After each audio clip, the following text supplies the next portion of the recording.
Good afternoon. I'll now call this work session for November 14th, 2023 to order. And I'm going to start by reading our Who Are We statement. We are the Polk County Leadership Governance Team. If we were to pick one phrase to define us, it would be student-centered, because when we come together to work, we lean on our diverse backgrounds and experiences to ensure that our decisions are focused on providing a high-quality education for all students. The four most important things to our governance team are operating with integrity, respecting our students, staff, families, and each other, establishing a culture where our stakeholders feel valued, supported, and have opportunities for personal and professional growth, and supporting an approach of continuous improvement to ensure student outcomes. Collectively, we need to work on behalf of the children we serve and find avenues of agreement so that we can govern the district in an effective manner. There is no acceptable alternative. We will always collaborate in a respectful manner in order to enhance opportunities for each student and staff member. We will not disparage others. Our students will thrive because we will remain committed to supporting the whole child. We hope to engage and empower our students and stakeholders to create a community of lifelong learners. And with that, I will turn it over to Superintendent Hyde. Good afternoon, Madam Chair, members of the board, community members, and staff. Thank you for being here this afternoon. As we begin our workshop, as we have, has become customary, we'll be introducing two of our community-based partners. The first I'd like to bring to the podium for us this afternoon is Interact Alliance, or UTH Impact. I apologize. They have the acronym spelled in there, and I do not recall what it was. Youth. Thank you.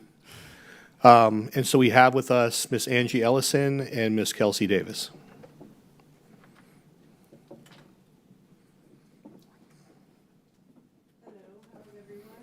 Good, how are you? Need to use this? I can't tell if it's working.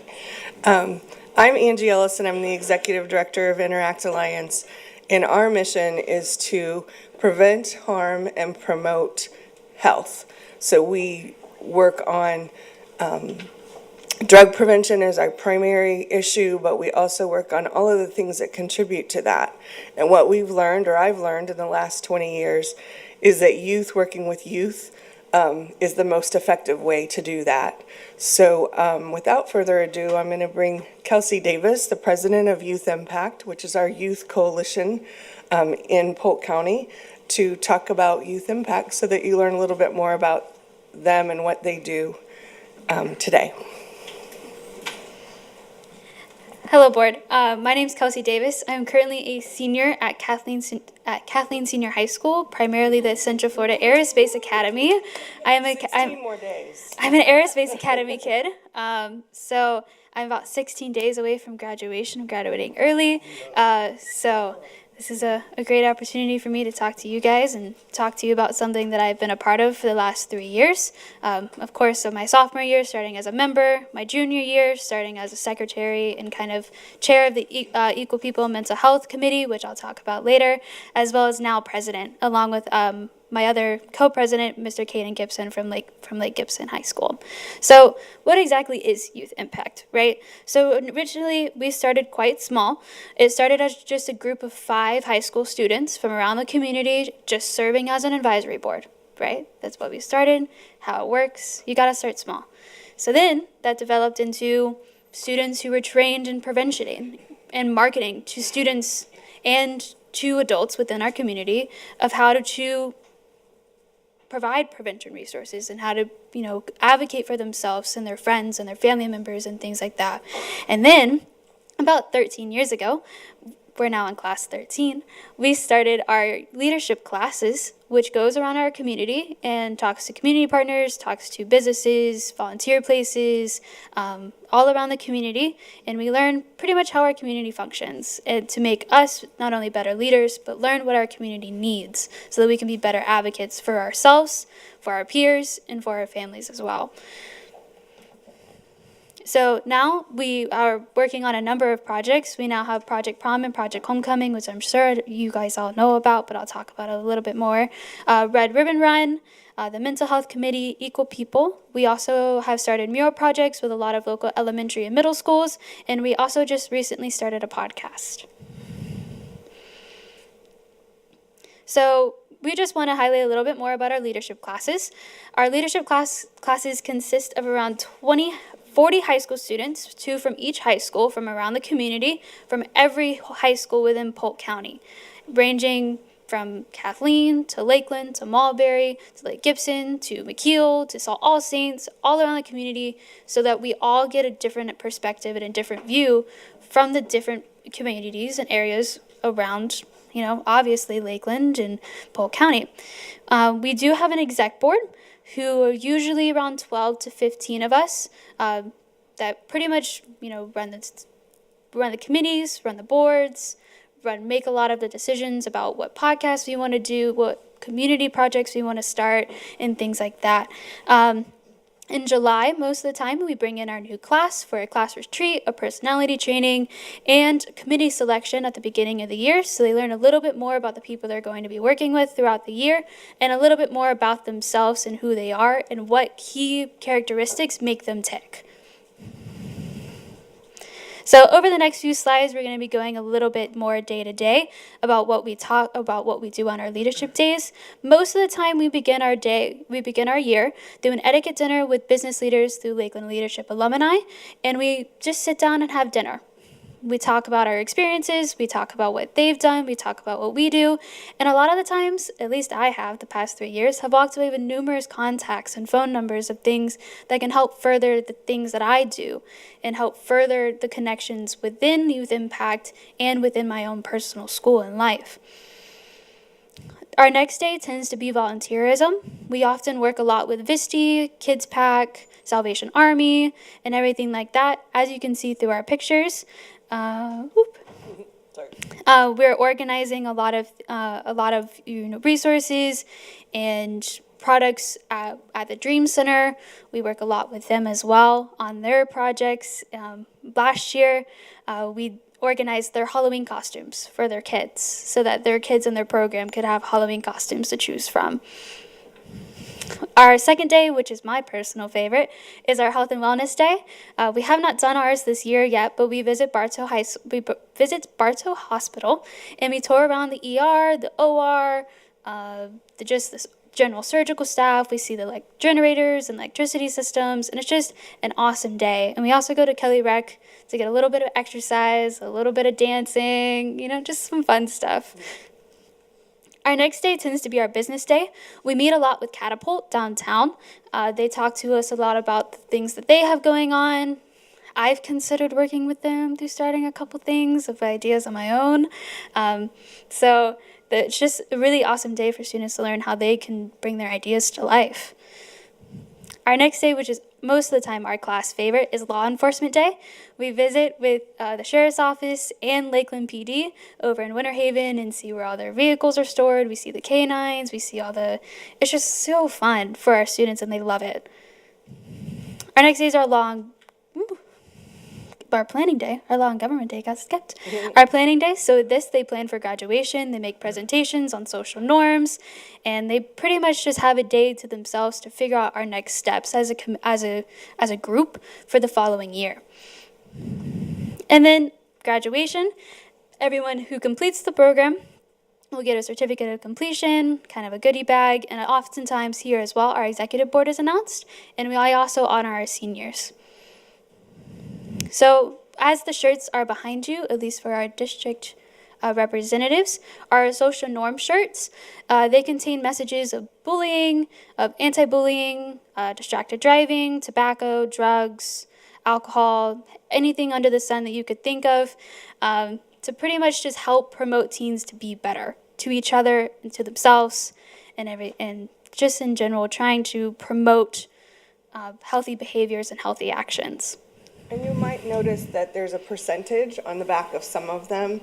This is from the state's survey that's been being done for 30 years, and it's pulled down every other year for the county. And what we're doing, what Positive Social Norms is all about, is letting folks know that most kids aren't using. And so when we let kids know that, they're less likely to experiment and engage. When we let parents know that, which we do through a separate campaign, they're more likely to hold the line and enforce the rules around that information. So So here are pictures from our group events over the years. A lot of the times we have our students volunteer at their high schools to just be those representatives within their high schools against these negative behaviors and to promote the positive behaviors that social norms does. So one of our projects, so we're going a little bit more further into our projects. So Project Prom and Project Homecoming is an annual two-time a year program that we hold for any Polk County high school student that they can go in and they can choose a dress, a pair of shoes, pair of slacks, suit jacket, anything that they want for free, as long as they promise and sign to not engage in any risky behaviors, drugs, alcohol, or allow any of their friends to participate in those things on homecoming and prom night so they can remember those memorable times.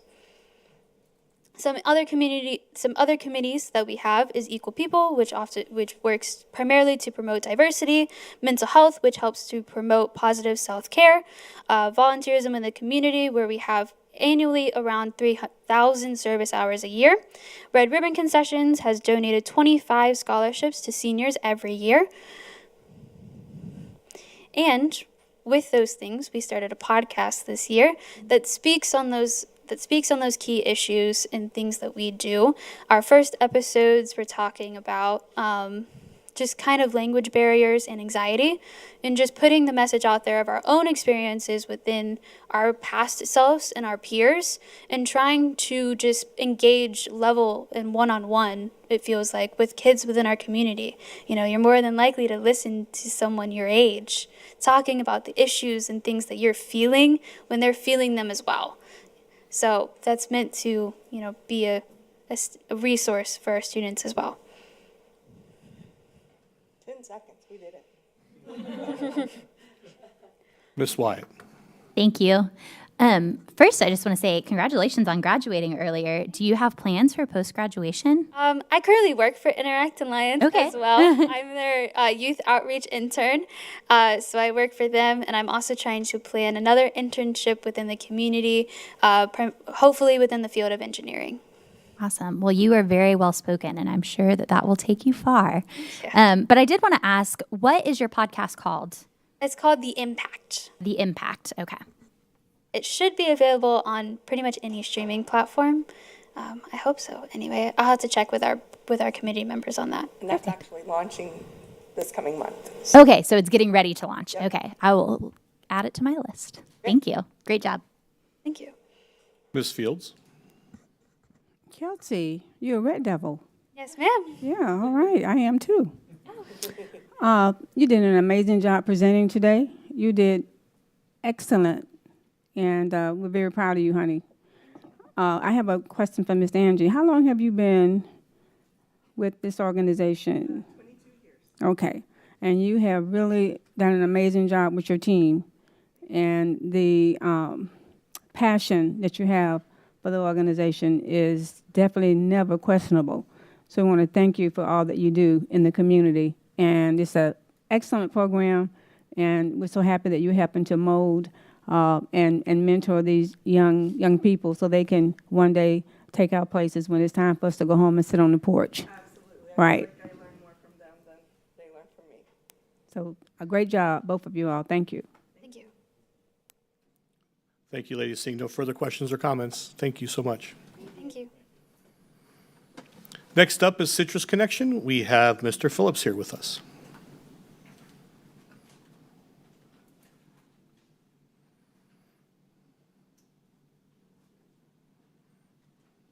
Hello, greetings. Superintendent Hyde, I know you're from Illinois, so it's kind of Not from Illinois, I'm from sorry.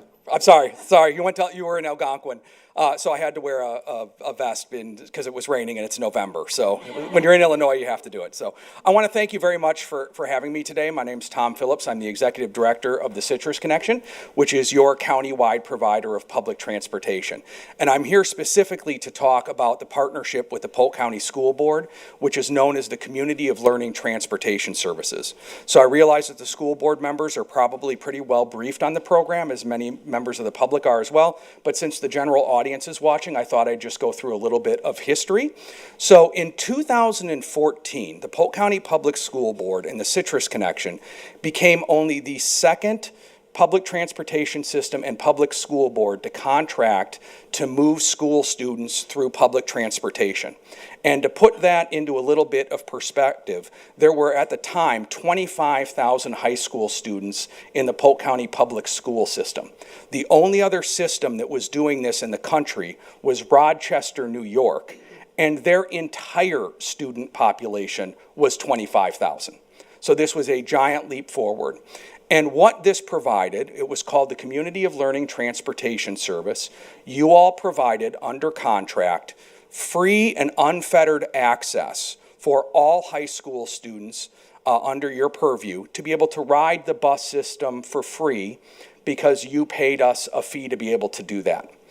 To date, that fee that you're doing is approximately $47,000 to move those students, so less than the cost of one single full-time bus driver with salaries and benefits. And the reality is that most of the students who get to Polk County Public Schools are still using the big yellow school bus to get to and from school because your service is more efficient and your service is focused on meeting the students in their individualized neighborhoods, where public transportation is obviously by design focused on arterial service. Where the Colts program shines, and where I'm excited to say today, from 2014 to today, we have transported 345,792 rides to high school students without a single incident on the buses related to the Colts program is after-school activities.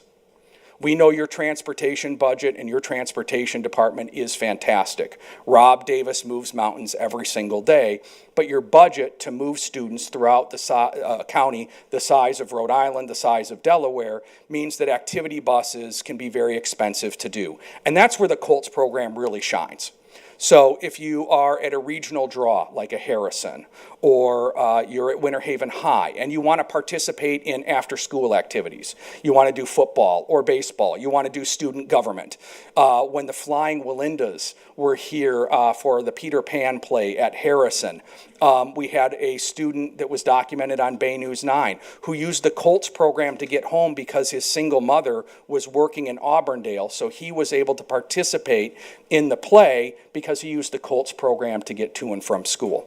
So it's been a fantastic contract. We appreciate that, and one that you all have renewed for the next 3 years.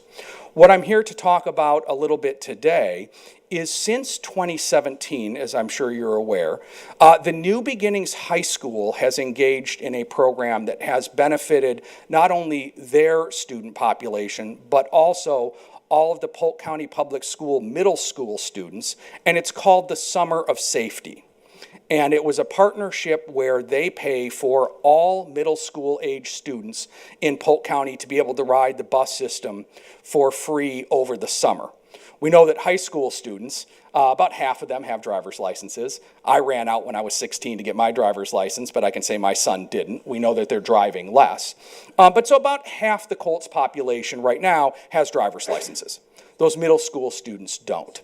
And so since 2017, we have done over 26,000 middle school transportation rides just over the summer of your middle school population for the Summer of Safety, because we've been able to track that.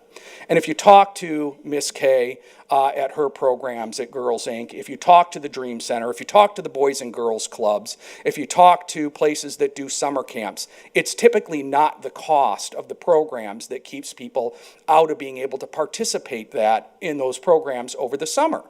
It's that mom and dad still have the cars, they still have to work, and so how do the kids get to those programs? And that's where the Summer of Safety, I think, really comes in, and that we've proven 25,000 or so times that we can actively transport middle school students, and we can do it safely as well. So I think that there's opportunity, and just wanted to talk today, that there may be the opportunity, if there's comfort within the community, within the superintendent, within the board, that expanding the Colts program next school year to include middle school students is something that we can do safely, and I think can really elevate the middle school experience as well. And it's something we've been able to do, and we'd like to be able to do in the future. Regardless of the outcome of that conversation, we would love to work with the school board more to make sure that all of the administrators and families know about the Colts program. My children are both products of the Polk County Public School System, and I know when I go to that orientation for my children, I get that big envelope, and I open it up, and I'm a parent, I'm looking for two things: the lunch, how is my kid going to get lunch, and the transportation component. And so we would love to offer to work with the superintendent's office even closer, possibly if allowed even embedding a Citrus Connection employee here at our cost over the summer to try to fully integrate the bus schedules that you're providing, especially on the way home, and attempt to provide a customized experience for that student to say, not only here are the Citrus Connection routes that run past Lakeland High or run past Winter Haven or run past Haines City, but here is the specific bus that could get you closest to your home.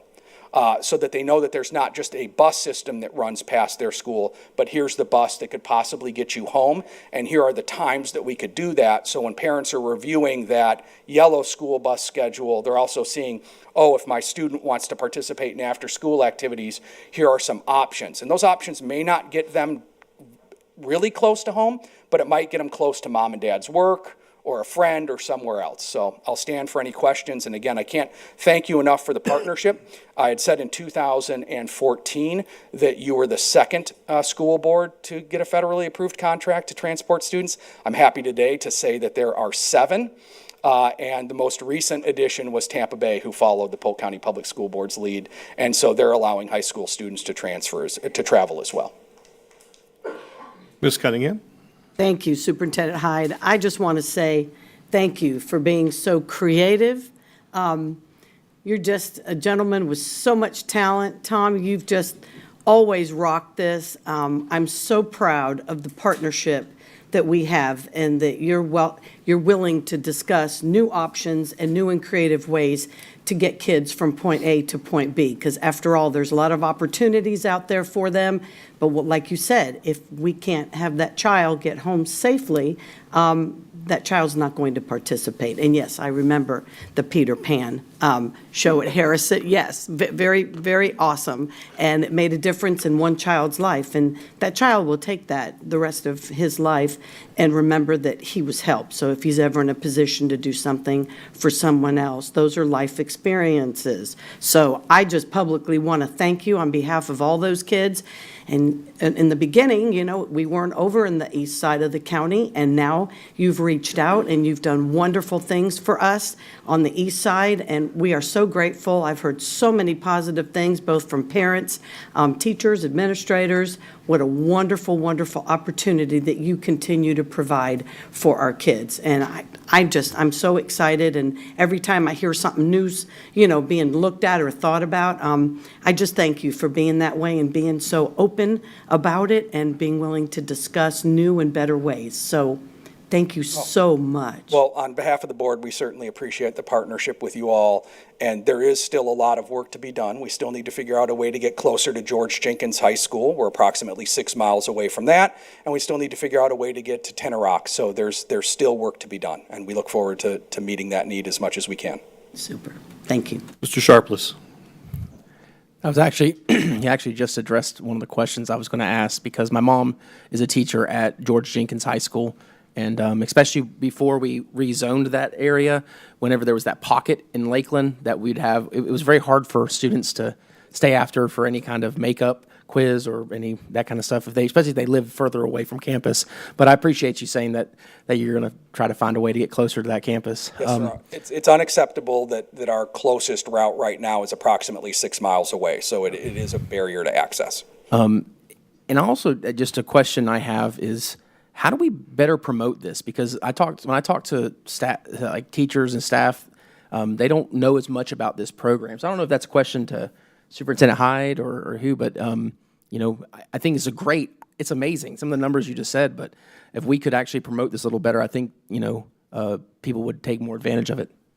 I think the staff and administration are doing a great job of making sure that they know about it. I think the challenge is that, again, as a parent, at least for me, those first days and weeks are so overwhelming that you're really trying to at least for me as a parent, I'm trying to execute on the basics for my kids those first couple of weeks. Getting in the new routine, getting them out of bed after a long summer, kind of getting those things going, and so it doesn't become top of mind. What we know in our industry is that if you change a job or you change your home, that you're going to test out a variety of different ways to get to your new job or your new home, but typically you settle on that direction within the first 14 days of your move of your home or your move of your job. And then once you settle on that way, that's what you pretty much take the rest of your life.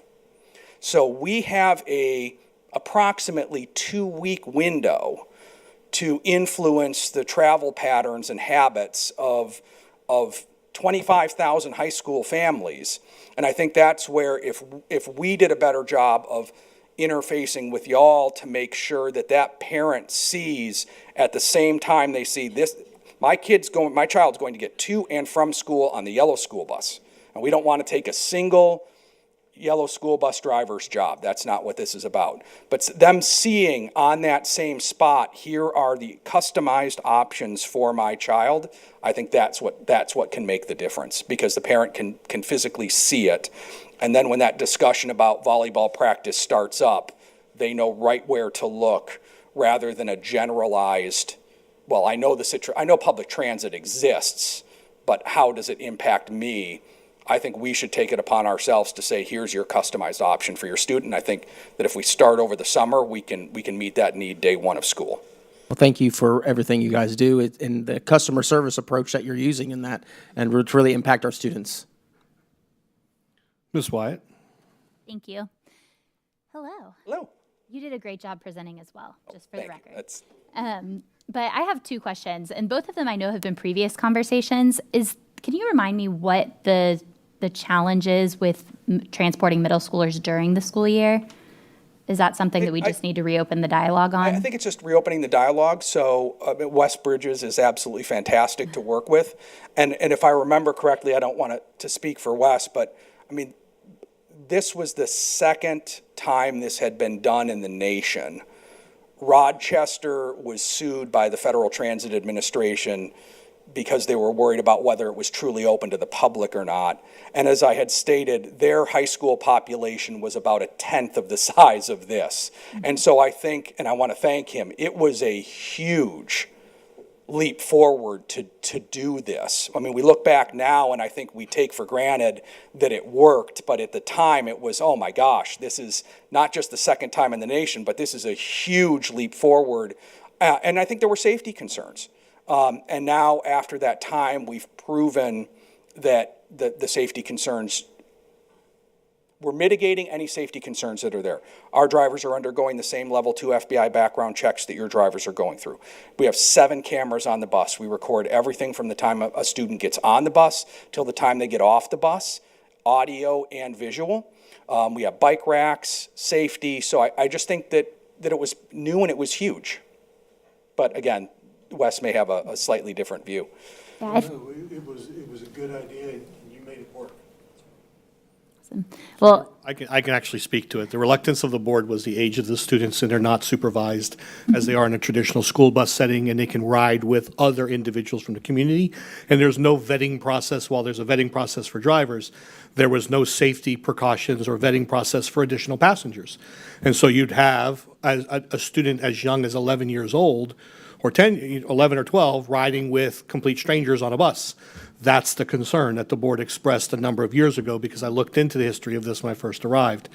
And one of the offers we made to Citrus Connection in working with Rob Davis was to add Citrus Connection bus stop locations to every child's, based off their home address, to try and make sure that the data files would communicate well, so that if a student needed to stay after school or they missed their bus to school, they could figure out which Citrus Connection bus they can ride. The issues there are the frequency in which the routes run. And as we shared earlier, the proximity to some of our school sites becomes a barrier as well. And I'd be quite candid, depending on the distance to a middle school or from a middle school to a child's home, when they ride the route home, I'll be honest, I think that's going to become the barrier for parents to choose to put their middle schoolers on that bus. So we are committed to continue to work with Citrus Connection to see, especially as we look at new school start times in the near future, we realize that we very well may have to partner more effectively with Citrus Connection and give them additional leverage to justify adding routes or creating priority routes for students during school start time and stop times. So that is the history on it as well. You couldn't even let me ask my other questions. You just had to go and answer them. So my other question was going to be if we had ever found a solution to putting it on the parent portal, student portal, but also just, kind of as a follow-up, as one board member, I would love to see us try and find a way to yes for being able to allow middle schoolers to ride, because realistically, my assumption is there's probably some middle schoolers that are riding anyways, if they just would have to pay for it Correct. If they are. Yes, so the Citrus Connection policy is children over the age of 8 can ride without an accompanying adult.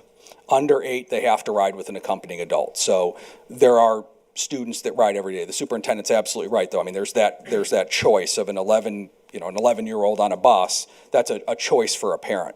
I think what the Summer of Safety program shows is, at least over the summer, and I realize that the metrics are different, but we've 26,000 times or so, we've been able to do it, and that choice has been made by parents.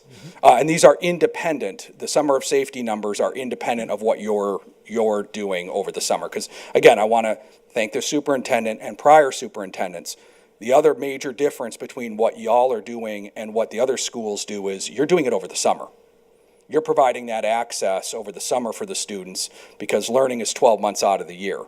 So they're getting to their summer jobs, they're getting to Miss K's programs, they're getting to a lot of different things that you all are providing that access for and paying for because they're able to partake in that over the summer as well, which is a big difference between what a lot of school boards do.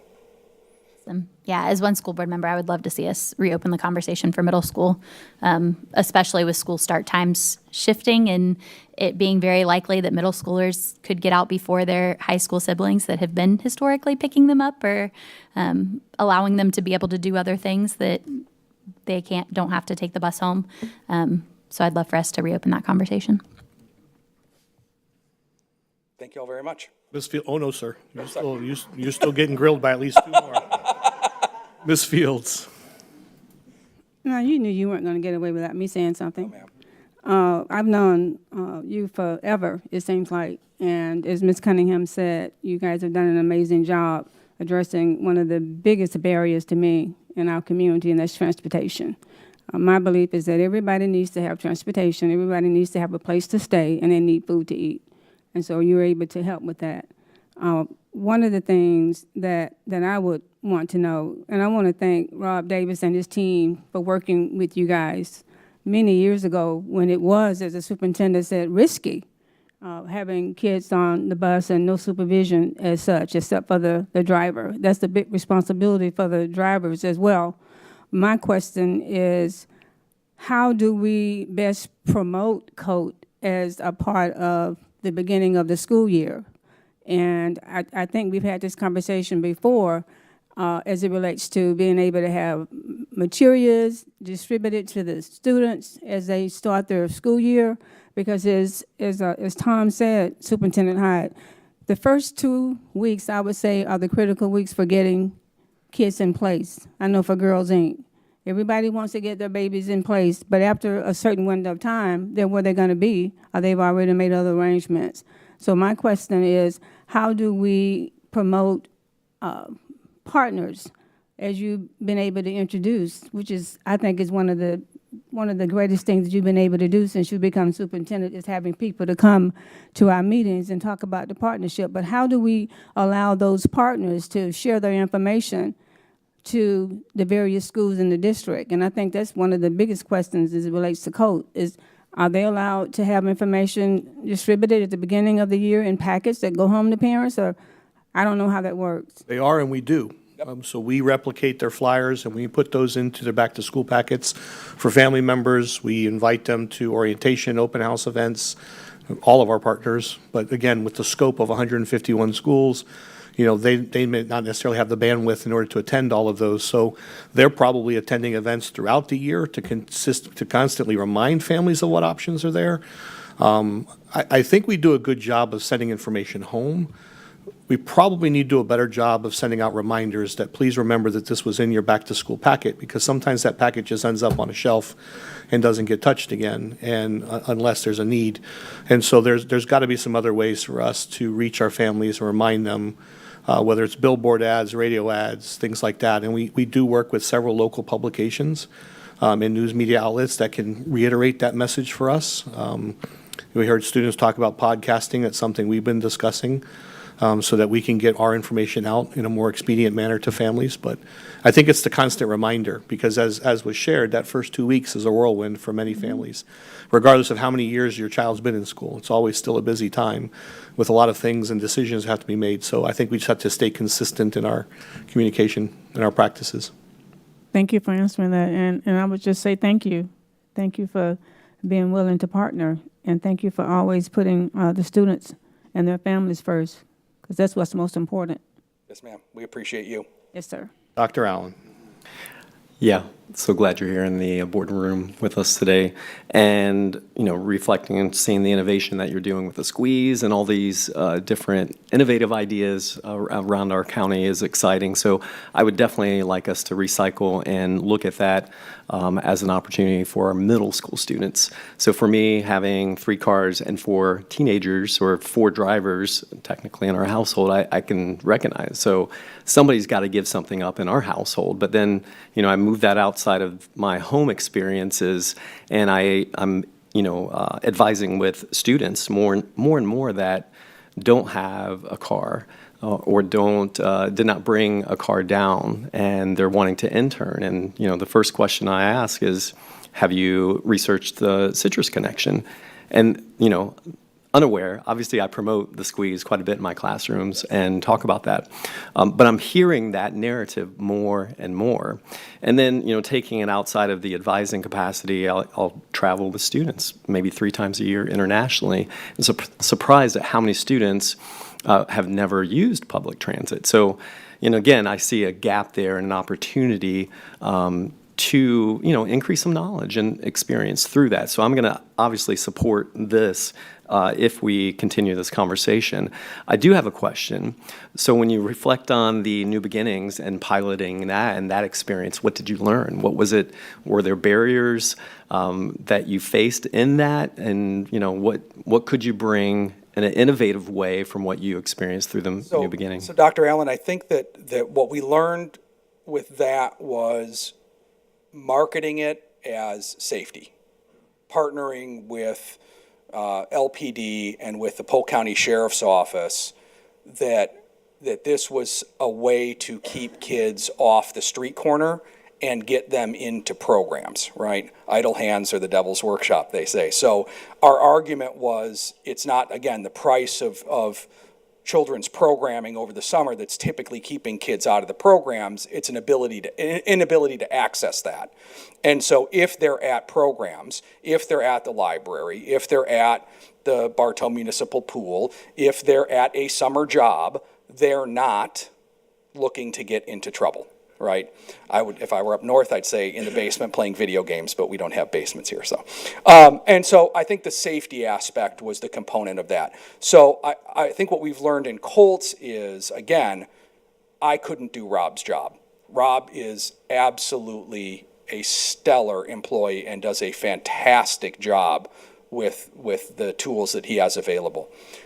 Our pitch is, this is about after-school activities, whatever that means for your family. How can we enrich their lives in a way by providing you this access? If you don't want it, you don't have to use it, but it is there for you. And then over the summer, the county is yours. Get that summer job at Legoland, get the internship that you're looking to get at the different places. Chances are Citrus Connection may not be able to get you door to door, but we can get you there closer. So I think access is what it's about. Because again, The amazing thing that the Polk County Public School Board did, and I can't speak for Rochester, is that you all had the courage to understand that we couldn't be everything to everyone. It was very difficult, I'm sure, at the time, and it's difficult for me to stand here today and say that George Jenkins High School families do not have the same access that Winter Haven High School families have, or that Haines City, the day it opened its doors, had public transportation access, and Tenorock still doesn't.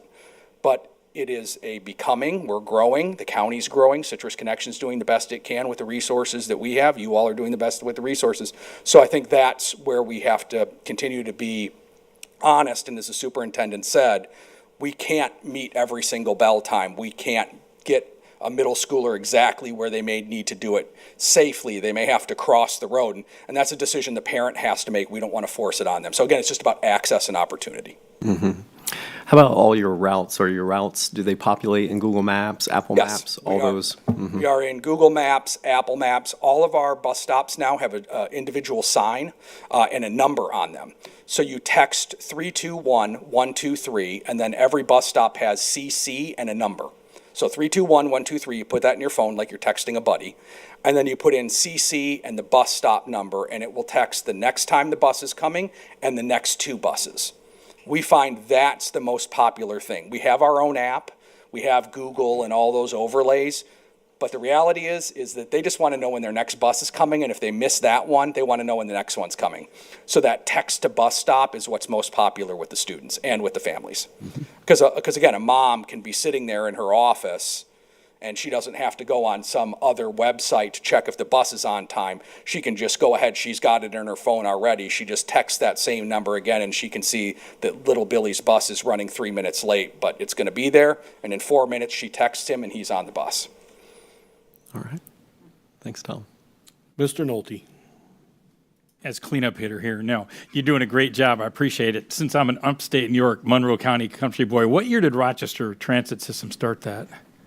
2010. 2010, And okay. if anyone's interested, I'm not plugging the book, but the book is called Driving Excellence, and it's written by Mark Aish. He was the executive director of the RGRTA at the time, and he took his success and now runs a very successful consulting firm in Tampa. But the book's Driving Excellence, where he talks about how he went through that process. So they're still doing the system that way today also, then? Correct. And Hillsborough Schools started either 2 years ago or 3.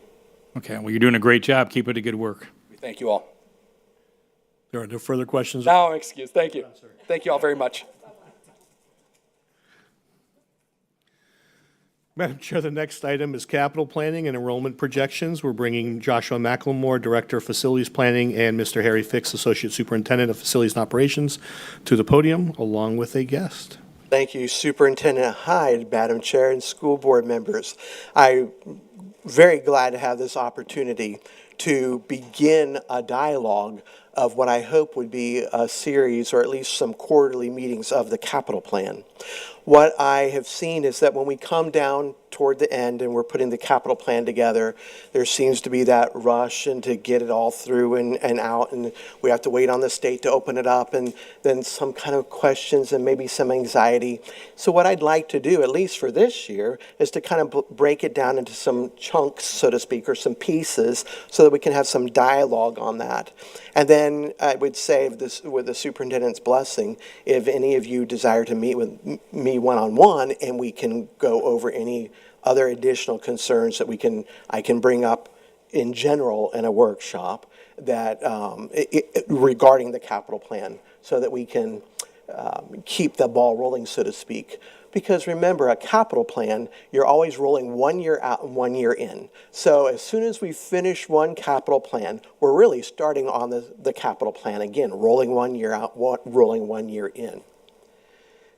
It has often been my experience that the best way to begin a capital plan discussion is to begin it by looking at the demographics of the area.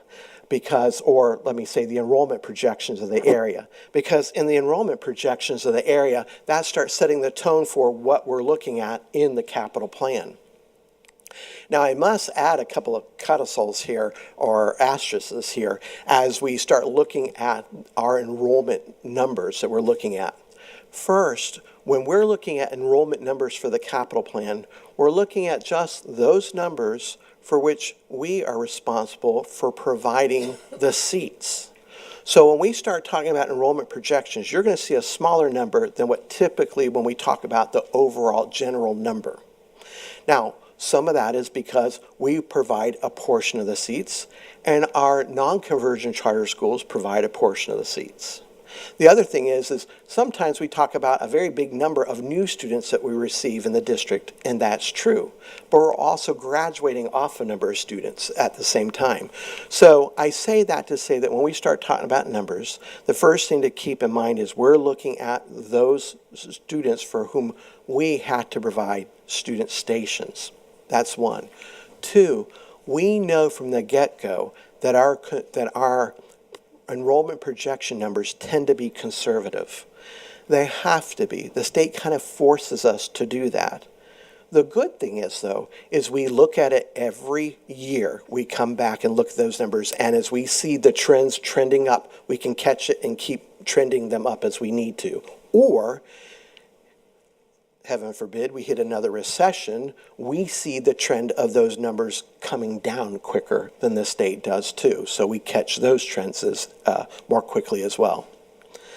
Now, I'd like to introduce to you someone whom I've worked with. In fact, I was sitting next to her, Deanna Newman, and I said, Deanna, we've known each other, is it 27 years?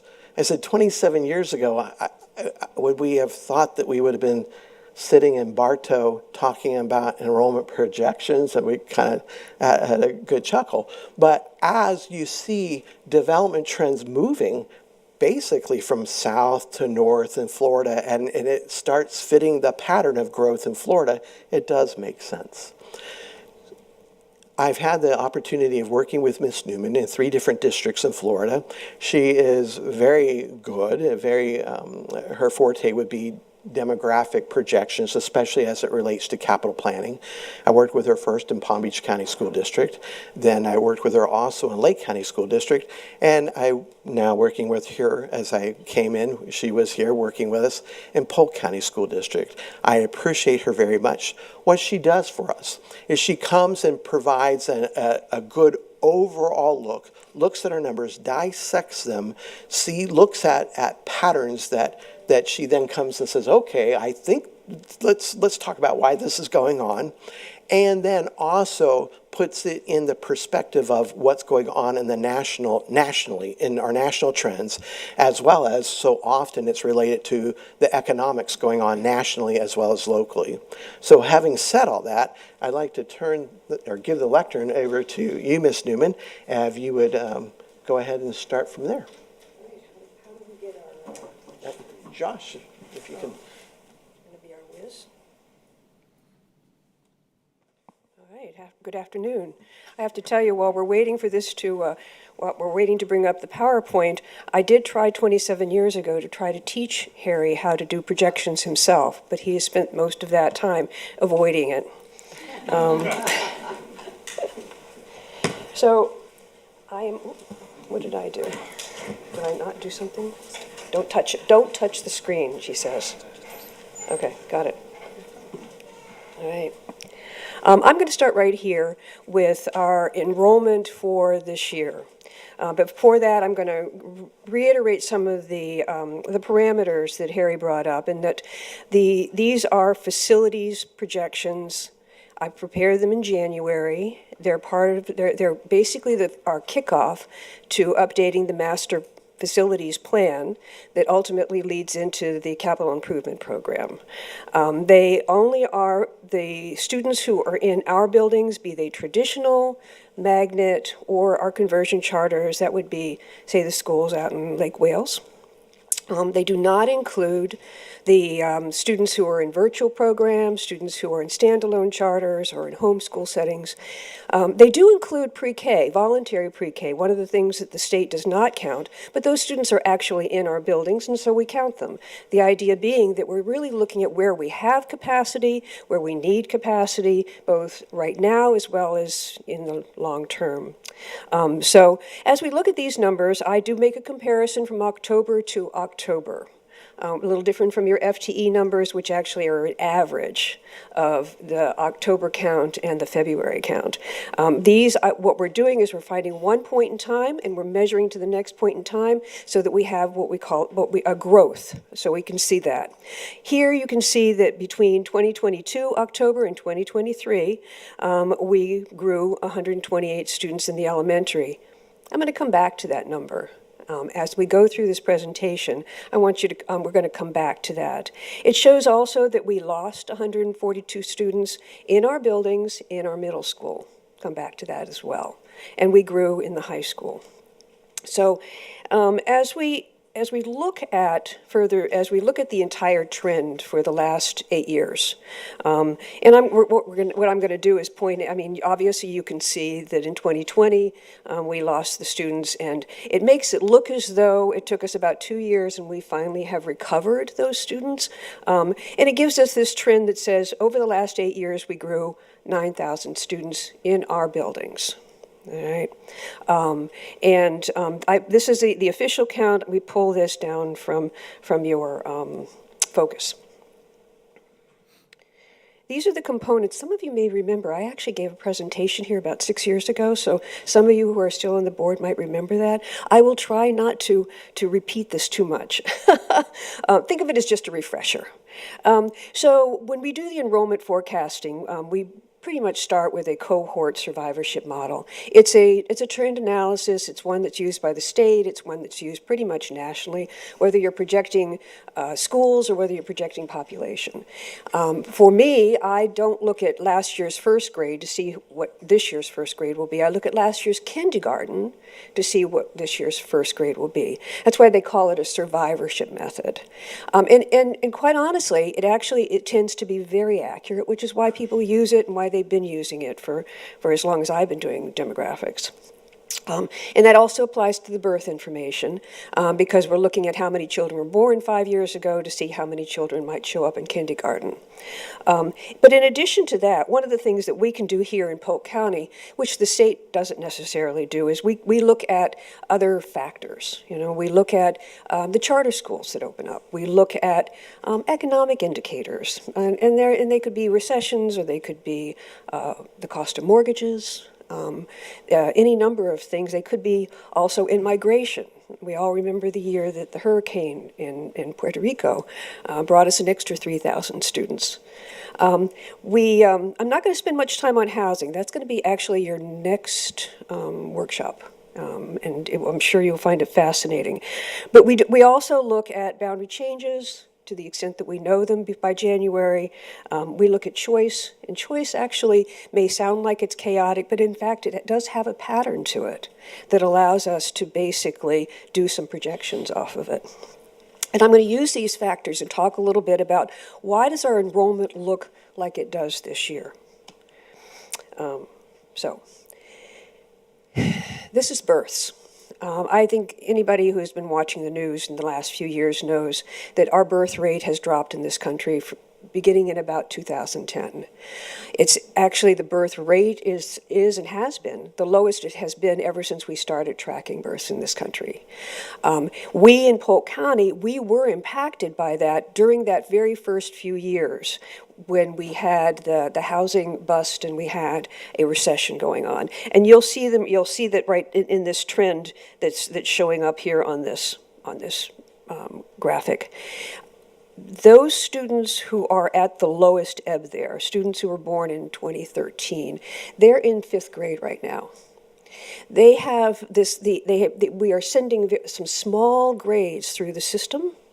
And again, the smallest students is in 5th grade, and those small grades have actually been kind of a drag on our enrollment.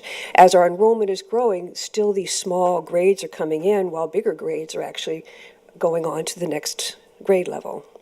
We're going to see that trend right now coming into our middle schools, and eventually we will see it go through our high schools. It's kind of like the opposite of the baby boomers, right? We had a big, huge wave of baby boomers come through. Think of this as unfortunately, as we're at the trough of the wave, and it's moving through the system, and it's not obvious, very obvious, but it is causing us some issues.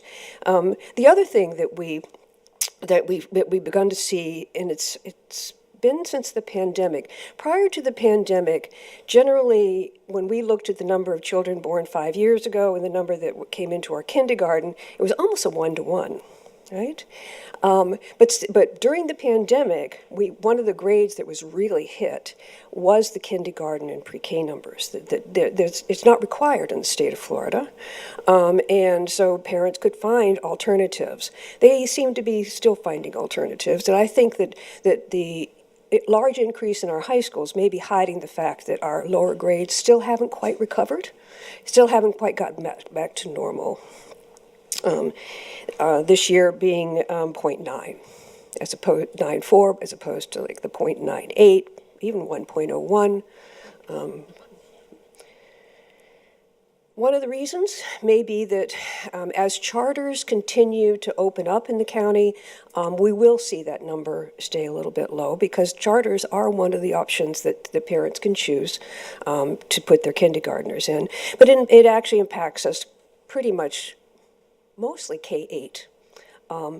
We have two different kinds. We have the standalone charters. Those would be charters like Navigator. They opened up in 2019 at 588 students. They now have 1,000 students. The two Bach academies. This year we had 2 new charters open up. You all know you approved them. They were, I think, Mater and Bridge Prep. And those two charters actually enrolled 1,300 students. And so actually I'm gonna see if I can go back. I'm gonna go back to that first table, and we're gonna look at that again. Because if you look at, one more. If you look at this number and you think about the charters, we actually, our elementary age student population actually grew by about 1,200 students. But our facilities were not impacted by it, which is one of the reasons why we track our facilities, because we want to know where capacity is and where that enrollment is impacting us. Our middle schools didn't actually lose. They actually added about 150 students. Their growth, again, dampened by the fact that there's some small grades coming through, but they actually did grow. So it's important to kind of watch those things, but understand that we are focused really on our buildings. So before I leave this, I want to talk a little bit about the 912. During the pandemic in 2022, we lost 670 high school students from our enrollment. Since that time, we've added a remarkable 3,500 students. And I say remarkable because normally families are not very mobile during their high school years. And so we don't get a lot of in-migration into our high schools. We actually have been watching those students who are coming into our high school for 9 years. As they moved in from kindergarten all the way up to 8th grade. And so we usually have a pretty good feel for where they are and where they're coming from. But during this period of time, 2021, 2022, to a lesser extent this year, I call them catch-up, right? We had congestion in our 9th and 10th grade, and then in our 10th and 11th. Now those 9th graders are actually going into 11th grade right now, and I think we're going to see a much more normal pattern, and we're going to see not see that tremendous amount of high school growth. I know later on you're going to be talking about the new high school, which we desperately need, but fortunately, if we continue to see that kind of growth, we would need a lot more than that. I think you'll see more normal patterns. In fact, you might even see a little decline as the smaller grades come through the high school, just for a couple years. So in any case, I expect in my projections to be for those categories, elementary, middle, and high, to be within 0.5% of my projections on those, and I generally am, and that's because I'm using all of those various different inputs. One of which is housing. Did I go too far? One of which is housing, and again, I won't talk a whole lot about that right now. Your planning department is tracking about 250 subdivisions, about 50,000 active invested. Gosh knows, I know there's a lot more out there. But for me, in projections, I'm really looking at the pace of development. I always think of it as absorption, that every year a county typically will have a certain number of building permits. There may be a lot more potential housing out there, but there's almost an absorption. The developers probably call it their demand, right? That they know how much to build in order to be able to sell them like they want to. So for me, that's what I'm looking at. What is the pace? We do have an impact fee generation rate that if I were to look at it differently, like for every 5 houses, we get 2 children. This is what that impact fee study tells us about student generation. So the other thing is, on a school-by-school basis, I do projections from the ground up. I do them grade by grade, school by school, and there's a lot of changes that occur in that area. Programs move around, programs increase in enrollment. There's a lot of choice. We know that about only 61% of our middle school students actually attend the school to which they're assigned. That's about 71% at the high school level. So we do allow a lot of choice, but as I said earlier, that some of that choice is really more predictable than it may seem, that schools have certain patterns of choice, either receiving or sending out. All of which are part of the school by school projections. Before I go, I got one last slide, and that is on long range forecast. You remember back to the earlier slide where I said that we grew by 9,000 students in 8 years, and for our long-range forecast, and according to the state requirement, we do a 10-year forecast. And that 10-year forecast is reflecting currently what the pattern has been. What the pattern of births has been, what the pattern of new charter schools and how they impact us, the pattern of housing and the typical absorption rate that we see on a year-to-year basis. All of that's reflected in that 12,000 number. We do it, as Harry said, we do it every year. We can change it as if we see a change in that pattern. That's the equivalent of 5 new elementary schools, 2 middle schools, 1 high school. We do put additions. Most of our schools that we're modernizing are over capacity, and so we've been adding to them as we rebuild them. Again, that could be 4 K-8 schools, right? So it's just the equivalent of that. Your capital budget currently does already include 2 elementaries, a new middle, and a new high school. And so as the new CIPs roll in each year, you'll begin to see probably the full build out of these 8 schools and additions.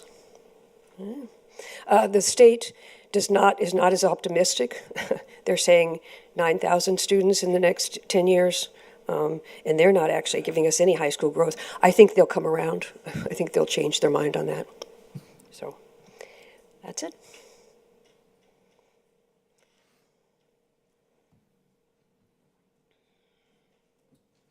Mr. Sharpless.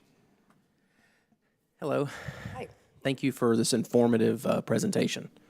I just have some questions. I'm just confused about a few things, so maybe make some clarity for me. I want to go back to that October enrollment slide. My first question, on that chart, when it says pre-K, it says EST. I'm assuming that means estimates. Yeah. And I'm wondering, since we're pulling the information, it says sources focus, why can't we have a more accurate number than an estimate on that? That's my fault. It's actually 2552 and 2556. I just put the same number in. Okay, I was curious about that, just so I know where we're at, so it's very close. And then, going back to that, the 10th slide, has all those different subdivisions, the ones over 40 units, 50,000 units, that's a lot. And that's just for the subdivisions that are over 40, right? Over 40 units. I'm curious to know, I just look at the A through C right there, that one picture you took. There's a lot of estimates there. And so I was wondering if we could possibly get one with all the subdivisions, not just ones that are over 40 units, and if that's possible, just so we know from the growth. And then also, what, like, if we had a list of those different subdivisions that are out there, can we know what elementary, middle, and high schools that those subdivisions are zoned for, so we can kind of see where the growth patterns are within the district? I think that would help. So, first of all, this is in a database, and so that's exactly the information that is contained in the database. And that's how I get the information when I do the projections. I will run a report that says that, that Horizon, for example, has this number of developments, this number of units projected for it, times the 0.4, actually 0.2 for elementary, and therefore I get basically a running tally of the potential number of in-migration students. But your next workshop, this is a tickler. Think of it, this is a tickler. And for your next workshop, he's taking notes. Okay, that's good. I like to see that data, so I appreciate it. And I think one other question I had, I was just confused. On page 3, going back to that one chart, it says we're using unofficial 40-day counts for that. And then if you go to the next one where it has the line, it says that official October counts. So what's the difference between that unofficial and official one, and why are we using different counts there?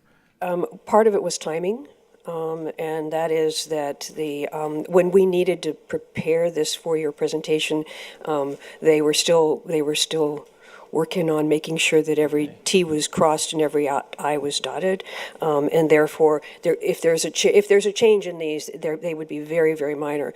In the end, what we do put into the plan, and what we do hope to be the projection, is based on official count.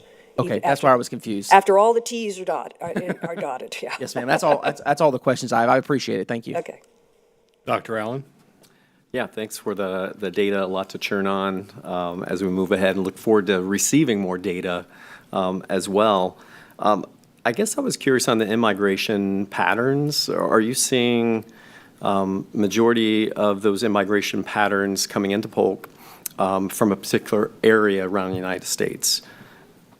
And do you see that close of detailed information? You mean where they're moving from? Mm-hmm. I do not. Yeah. Do not. Probably because it ends up not being relevant to me where they're coming from.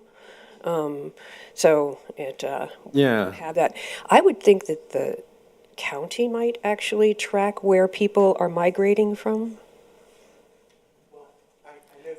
And I think at the heart of my question is this, right? We've had reduction in birth rates in the Pacific Northwest and the Northeast. So if we're having a in-migration pattern more from the Midwest, then, those numbers would probably be higher as far as child counts and so forth. So I think that's why I was just asking if we even look at any of that data in any way. But I'm fairly certain that what one could do is we could run through Focus and see where for new enrollments, where the student may have attended school previous year. And so in that sense, we could know that. In terms of where people are moving in from out of Polk County into Polk County, generally, demographically, that's usually from the closest counties, but really the question is regionally, right? Where regionally are we receiving our populations from? And that I really need to talk to the county folks to get a sense of that.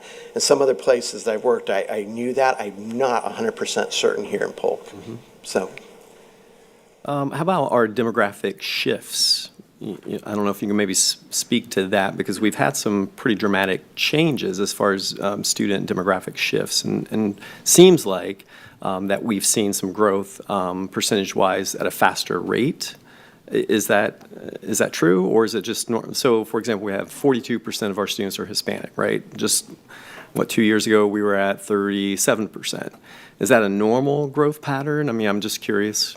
I think that's a pattern that's nationwide. I've been seeing it. I work predominantly on the East Coast, so everything from Washington, D.C. down, and almost all of the counties that I work for are seeing a shift in a larger Hispanic population. Mm-hmm. Yeah, I don't, if I worked in the Midwest, you're right, I might not see that shift. Right. How about I like the choice data, I appreciate that. So that's, you said it's predictable. So, and what is predictable about that? So it's predictable in that, like a school will have a pattern, let's say, of oh, don't put that there. Will have a pattern, let's say, of sending out 55 students and taking in, 125 students. And we'll see that like year after year, that they are what I call a net receiver. And so that gets built into the pattern of their trends. Right? It just shows up into the pattern of their trends. And unless that school, I don't know, gets a bad grade or we close that school to choice, then things get kind of like when we closed Haines City High School. Right. Then it kind of throws everything off, and it takes a little while to kind of have them settle back in. But in general, some schools that haven't had a lot of change, Kathleen High School, they would have the same choice pattern, in and out. And of course, I don't deal with the anecdotal information as to where they come from or where they go, just the statistical part of that. Mm-hmm. Okay. Ms. Fields? My question is a little bit in alignment with Dr. Allen. On the choice, the slide 9, it says that in 2023, only 61% of middle school students attend the schools to which they are assigned. So my question is, the 39% that do not, are they going to other schools in the area? Are they going to private schools? Or are they going to charter school? Is it a combination of all three? It's a combination of all three. They have a lot of opportunity to choose charter schools because we have quite a few charter schools that are K-8. They go to our magnet schools. Because I'm only looking at the traditional schools. I'm not looking at so we offer a lot of magnet opportunities for them, and some of them are choosing homeschool. Some of them are choosing not fewer in the middle grades, but they're choosing virtual. So yeah, we tracked them. The planning team has tracked both middle and high at this point because they're in the process of looking at boundaries. But yes. You all have a breakdown of that, percentage of that? We do. I would love to see that. Thank you. Ms. Wyatt? Thank you. This has been really helpful. I think 6 years ago when you came and presented, I was a very new board member, so the refresher is much appreciated. But this is more of a question for Superintendent Hyde. Is that the data on the grade level breakdown, is that something that we can get annually, kind of as we're looking at for the next year? I think just as we get questions from, at least for myself, as I get questions from schools, particularly right now, the high schools, it makes total sense what you're saying about our high schools are exploding, but give it a couple years and they won't be exploding quite as much. That largest class right now is in 9th grade, which when you look at what's coming the next 4 years, our high schools are probably going to be a little bit more manageable. But I just think as far as when we're getting questions from staff members and from parents about how many students are in their school, it's helpful to be able to have the projections for what years are coming behind it. So you should have received from me an Excel spreadsheet that shows every single school with every grade level associated with it. It includes our charter schools as well. So you have that. I get that from DJ Dines every time we do a survey period. We did it initially after 10-day count, then we did it after the October recount. I'll make sure that you have that if you didn't receive that one most recently. But I try to make sure that you have that so that you can look at the overall enrollment numbers and trends in your schools. It does not show year to year.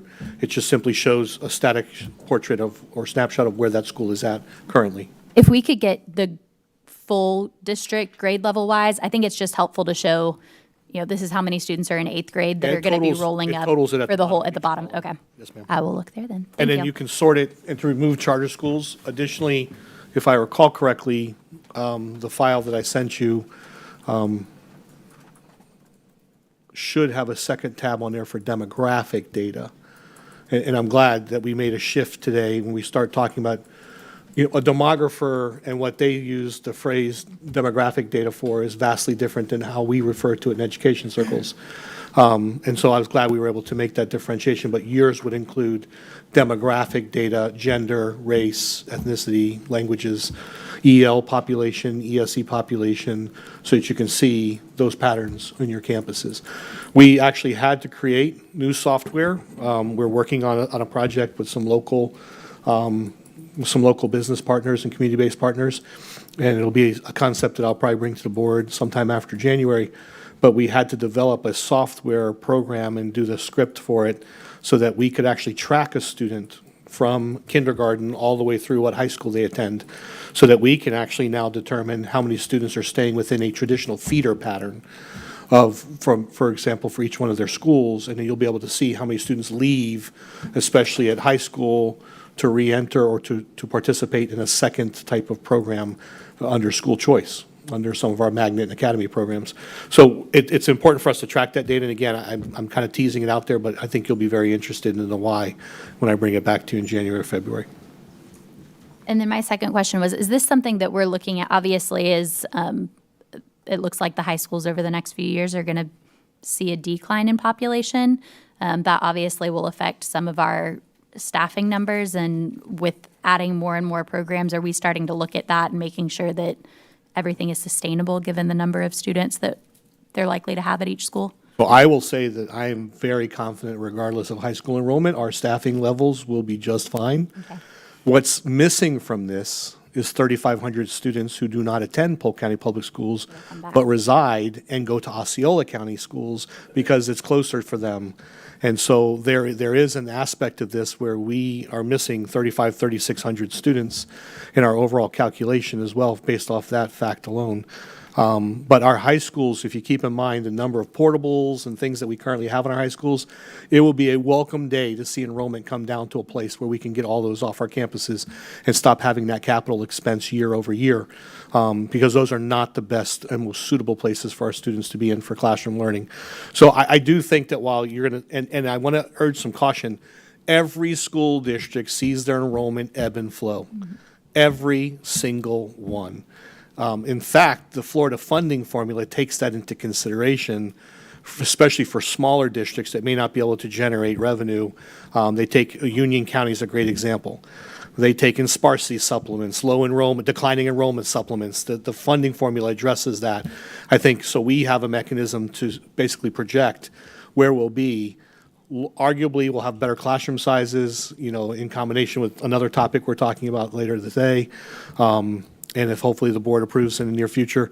But I think there's opportunity here for us to kind of finally level set again the school district and get our campuses back to where they should be as far as their original design and enrollment numbers. Thank you. My one concern is with some of our academies, and obviously when you have 3 or 4 academies, having 1 or 2 sections added or subtracted, we have medical academies that have 700 students in it. So it's really how many units you need. But when we look at some of our academies that only have 50, 60 students, when we start to see enrollment go down, what is that going to do to some of those?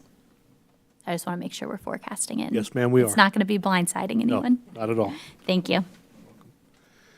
There are no further questions or comments.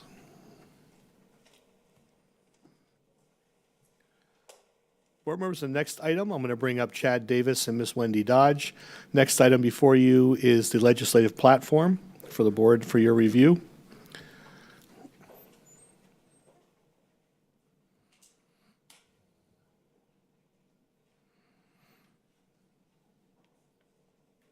Good afternoon.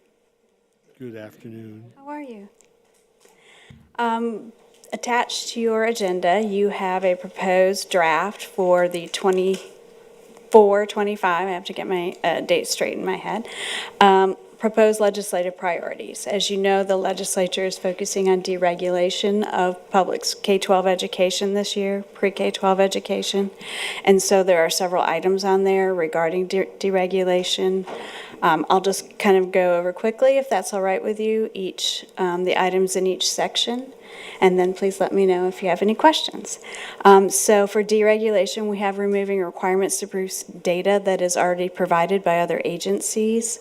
If DJJ or the Sheriff's Office is providing data, it's duplicative if we're providing the same data. Allow for a pilot charter school district, which would be exempt from the same statutes as charter schools in exchange for a performance contract, same as a charter school would do. And it would be a small, a medium, a large school district that would be able to apply to the department for something like that. Removing spending requirements from the former categoricals that got rolled into the base. They are part of our overall funding now, but we still have requirements as to how much has to be spent where, and so we would like to see more flexibility there.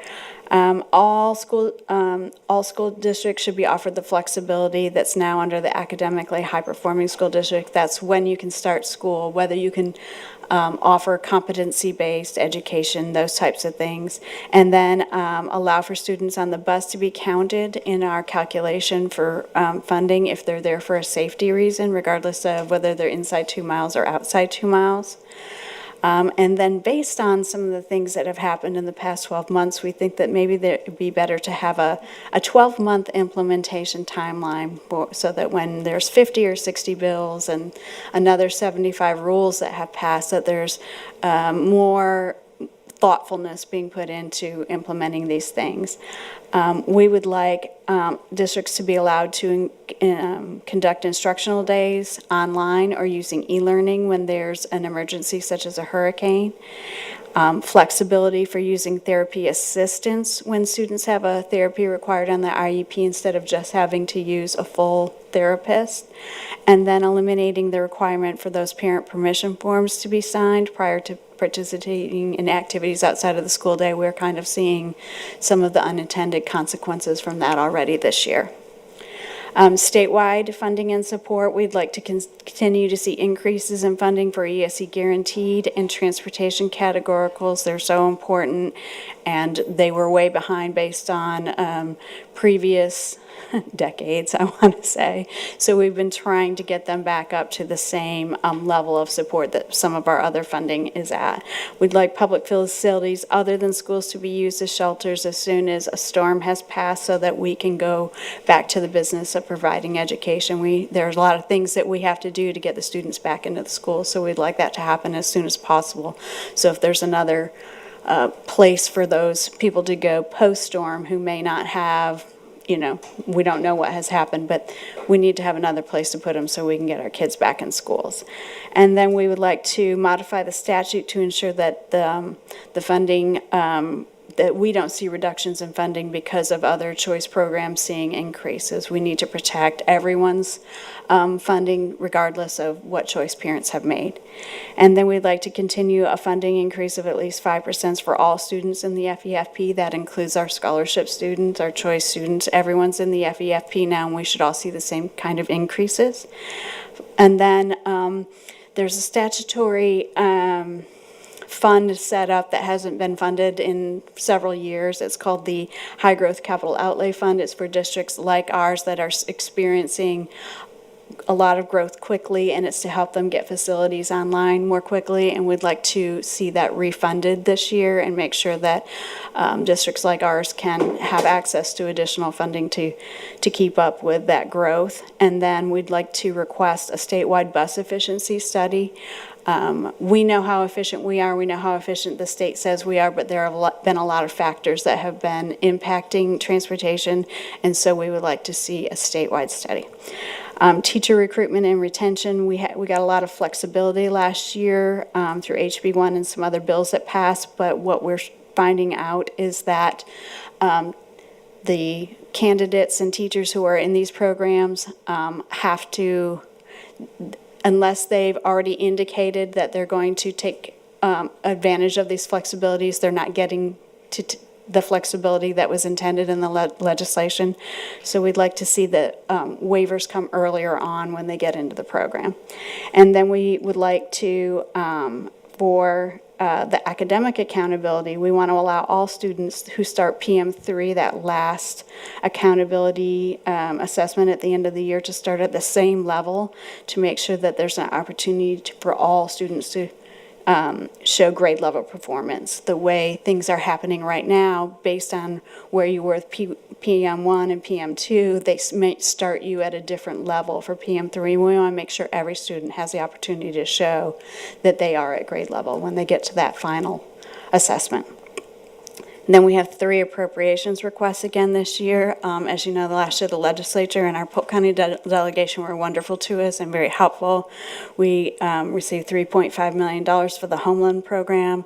And so we are requesting the other half of that funding to complete that Homeland Agribusiness Academy project.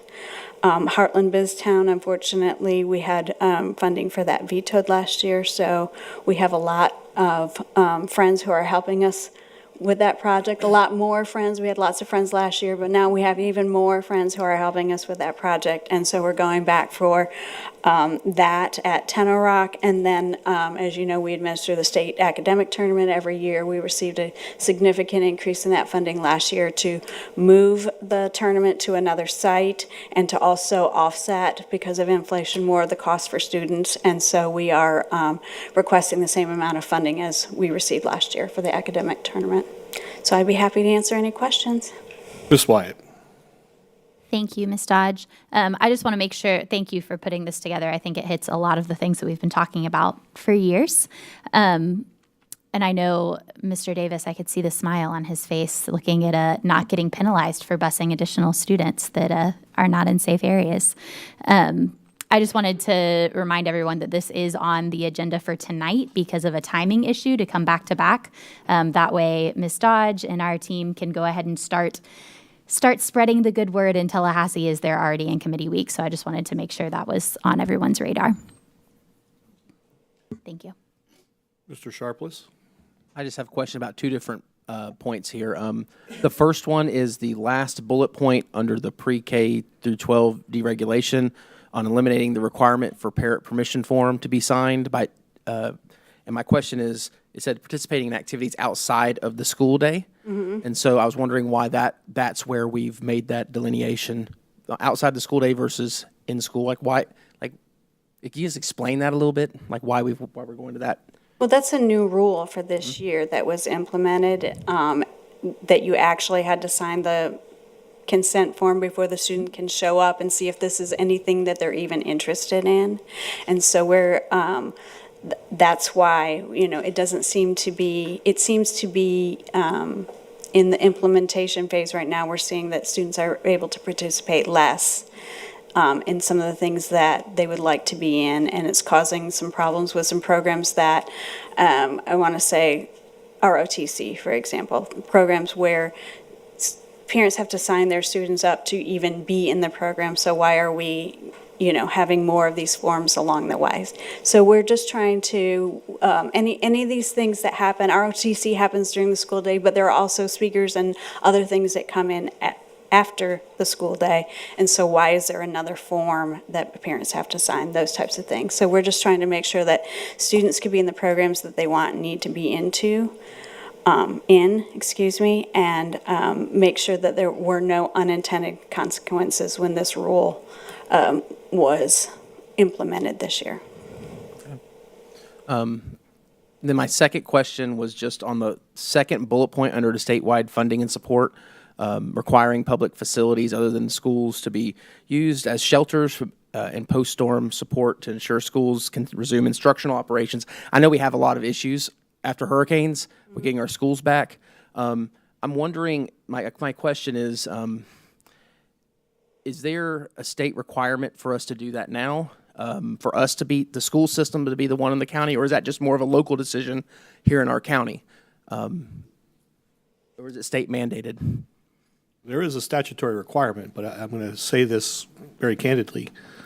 Why are we the only entity that's mandated to do so when every other local agency receives the same amount of funding or the same types of appropriations that we do? And so when you look at colleges and universities, you look at other publicly used facilities, RP Funding Center knows, why are they not required to be built and engineered to host and house our residents during an emergency. It is an unfair burden to put on schools because we end up catching the brunt of a constituent issue when parents are upset because it's a bright, sunshiny day leading 2 days up to an event, a hurricane event, and yet we have to close, so that's the only time that Citrus Connection and others can actually transport all the medically fragile individuals to get them on our campuses. It is an unfair burden to place solely on the school district. We're not trying to diminish our role. We are simply asking that they require other publicly funded and federally funded agencies to pick up their fair share and burden of this responsibility as well. So my point in that is that it is state mandated that we do it and no one else. That is correct. Okay, so then that's the issue, because I want to also protect local decision-making and local control, but if we're the only ones that are state mandated, then that's the issue. So I would just say take away the state mandate rather than doing that. But hey, you know what, whatever way it has to happen for us to have the flexibility. I'm okay with that too. But yeah, it was just my concern. We're the only ones that, that is unfair if we're the only ones that are required. So, Ms. Fields? Actually, my questions were similar to Mr. Mr. Sharpless. On the eliminate requirements for parent permission form to be signed prior to participating in activities outside the school day, I'm wondering if the wording needs to be a little bit more clear and clarified, because it just seems to me like what we're saying is that we don't want the parents to have any say-so as far as giving their students permission. I understand what you're saying, that they're already involved in the activity, and so it's an extension of what they already are doing, or else they're just coming to an interest meeting, if I'm understanding you correctly, just to find out whether or not they really want to be involved in it. But they still are going to need to have some type of permission from their parents, correct? Correct. We could reword it to say something to the effect of eliminate the requirement of ongoing and repeated use of permission slips once a parent has already signed up their child and given permission for their child to participate. So the intent behind this was very specific. Let's not pretend. The issue was this myth that somehow after-school clubs and activities were bringing in people dressed in drag and talking to our students without parental engagement. So rather than addressing the issue, we created a rule that is so broad, just like the nickname issue, and generic, that it created an additional burden and hardship on all of us. We're now having to deal with parents who, even though they've signed their child up to participate in after-school tutoring, we now have to fulfill a requirement where that parent has to be required to fill out that permission slip on an ongoing basis. And to the best of our extent, we're supposed to somehow disclose what that child may be working on. Our ROTC groups have emailed me repeatedly with concerns. They've reached out to the state, as have others. So this was an unintended consequence of that policy and that rule.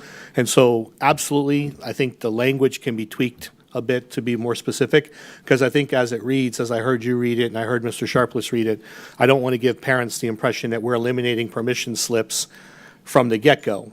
It needs to be reworded to say once they've signed and given their child permission, that there isn't a requirement for ongoing and repetitive permission slips, but we can play with the wording a bit. And I agree with you, so thank you for understanding what I'm saying. And then the other piece was also about the public facilities, and Superintendent Hyde, thank you for elaborating on that. I think it needs to be understood that public facilities, and even it could necessarily be the idea of colleges and universities, I don't know if it needs to be more defined or if public facilities is enough, but definitely I think that that's something that we need to pursue. My question to Ms. Dodge is, this is a lot to chew on. I mean, there are a lot of issues here. And are you confident that we'll be able to advocate for all of these issues, or are we going to prioritize the ones that's most important to us, or are all these important? I know they are important. All of them are important. So when you take out the deregulation part, which is happening this year, it was required because of HB1 last year. Deregulation bills have already, 3 bills were filed in the Senate yesterday. 1 covers personnel, 1 covers facilities, and 1 covers operations. So deregulation is happening, and we want to be part of what's going on, right? So I think when you take out that big chunk, you have more of what we're used to looking at as part of our legislative platform. They're all important. They've all been brought by either staff or school board members or the superintendent. And so the top part is going to happen, and we're going to, I'm going to focus on those 3 bills for those issues, and the rest of these things are, we already have our appropriations forms, filed. The due date in the House was today, so we're good there. And the rest of these items are items that we can focus on and make sure that we prioritize and do well with. Sounds good to me. The only thing I would ask is if we can make some modifications on that statement, Superintendent Hyde. So because this is coming back to back, I just want to go over the language with you so that I can change it, and what you see tonight will be what you would like on the platform. We're going to say eliminate the requirement for ongoing and repeated parent permission forms to be signed prior to participating in activities outside the school day.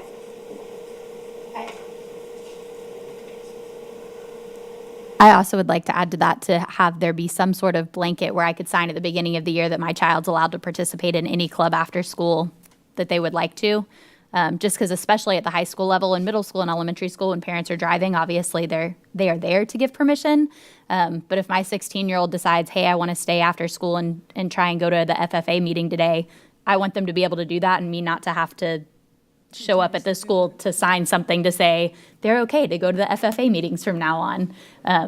That I just think there's a lot of impromptu-ness in high schoolers. And if somebody's going to convince my kid to join a new club or try something new, I would like to be able just to give them the opportunity to do that and not have to get something signed for every club before they go, if that makes sense. Okay. Even if it's just a checkbox on the. Ms. Dodge, maybe there's a better way to approach this. Maybe the phrasing says, request the State Board of Education to refine and revise the current requirements and expectations for parent permission slips beyond the original or the original form to be completed by a parent. Maybe that might be broad enough but specific enough that we can get at the issue. Thank you. I just don't want us to specifically be asking for them to have to sign something for every club. Okay. Did you feel comfortable with that? I'll send you an email. And to Ms. Fields' point, before I move on, this is not just us alone. A lot of these, especially under deregulation, as you know, Ms. Dodge is working and supports other districts and their interests. She's probably seeing these repeated because FADS has taken a strong position on several of these. Our Florida Associations of School District Superintendents, FSBA, has taken a position on some of these. In fact, the deregulation paperwork just came out yesterday, and it's rather lengthy, so I'm still reading through it, I know that. But at least it's a good start. And since the opportunity's there, so many of these create flexibility for school districts that we don't currently have. For example, in order for us to allow a student to take a course on an abbreviated schedule, if I could just touch on one for a moment, if a student can show us that they can master geometry in 18 weeks, why do we require that student to be in the class for 180 days? We don't have that flexibility right now because we're not an A-rated school district. Competency-based instruction, moving away from seat time, is being done across the nation. Florida is one of the few states that continues to cling to a seat time requirement versus what students are able to demonstrate their mastering. And we wonder why students are disengaging in the classroom because the pace in which they're learning isn't always keeping up with how well they can actually cover and master content. So that creates some flexibility for us. So I just wanted to give you another example of some of the things we're requesting that right now don't necessarily make sense for us in any school district. So hopefully that answered some of your questions. It does, and I hear you. I just want to make sure that Miss Wendy is in a good place. Whatever shield and sword she can't carry, Mr. Davis will be right there next to her. Sounds like a plan. Ms. Cunningham. Thank you, Superintendent Hyde. Just two things. On the second bullet, under deregulation, talks about allowing a pilot for a charter school district. And I know years ago, we had talked about that. Tell me a little bit more. I'm unfamiliar with where this is headed. So, a pilot means we want to try it out, right? Yes. We just want to see what could go right Sure. with something like that. And so the thought process is, right now, charter schools are exempt from Chapter 1000 to Chapter 1013 of the statutes, except for in the charter statute, there's some health, safety, and welfare. They have to participate in the testing program. They have to participate. They have to offer services to ESE students, that type of things. But it's a pretty small paragraph, the things that they have to do. And so what we're saying is we would like to have an opportunity to have districts have that same flexibility and see how we can fly, see how we can serve students innovatively and more flexibly. And if we don't care about the inputs and all we care about the outputs, then what does that look like? Right. And how does that serve families and students? So are you advocating for Polk County Public Schools to look at this within our school system? Or are we partnering with other school districts to create a charter school district somewhere in the state for a pilot? Well, what we're advocating for is the opportunity to consider if we'd like to be part of, right now, there is no pilot. There is no Correct. opportunity to do Correct. this. So right now, we would like the opportunity, and then it would be up to the superintendent, the board to decide if they would like to apply for this flexibility, if they'd like to be part of the pilot. Wow, it's amazing. Yeah, I support that. I think that's incredible. We had talked about it years ago to try to, as we always say, levelize the playing field. So this is really, I'm shocked that during my tenure here that I might be able to live to see this. This is great, really awesome. And my second question or support is under the statewide funding and support requiring other public facilities to join us when it comes to hurricane shelters and so on and so forth. This really, its time is overdue, and it will be interesting to see how that moves forward with the state, because, we do, I feel, take on an unbelievable, very difficult. And then people wonder why we can't get schools back up, because they really don't understand what it takes to set the school up. And then after folks have stayed there, and, we also do pets and animals, I mean, it's everything. Why it takes so long. I mean, you'd have to visit a shelter to really understand what the school district goes through. So I'm in complete support, but I wanted to at least say it publicly, because I think its time has come to revisit that. And I agree with Superintendent Hyde. We're not abdicating responsibility. We're simply asking for folks to share in that. And there are facilities around the county that could do that in a great way like we do. So kudos to you and Mr. Davis. I appreciate the time and effort that you've taken to put this together. And the deregulation part is very interesting. So let's see how that moves forward. But thank you very much. Ms. Wyatt? I'm sorry, mine was for my comments before. Yes, ma'am. Dr. Allen? Yeah, I mean, I think we covered that last point enough, but I wanted to speak to that as well in that language where it says participating in activities. Want to make sure that that covers our tutoring, which is more educational, and I know that was, I think this is in relation to that rollout as well. Correct. So. There are no further questions and comments. Okay, thank you. Thank you both.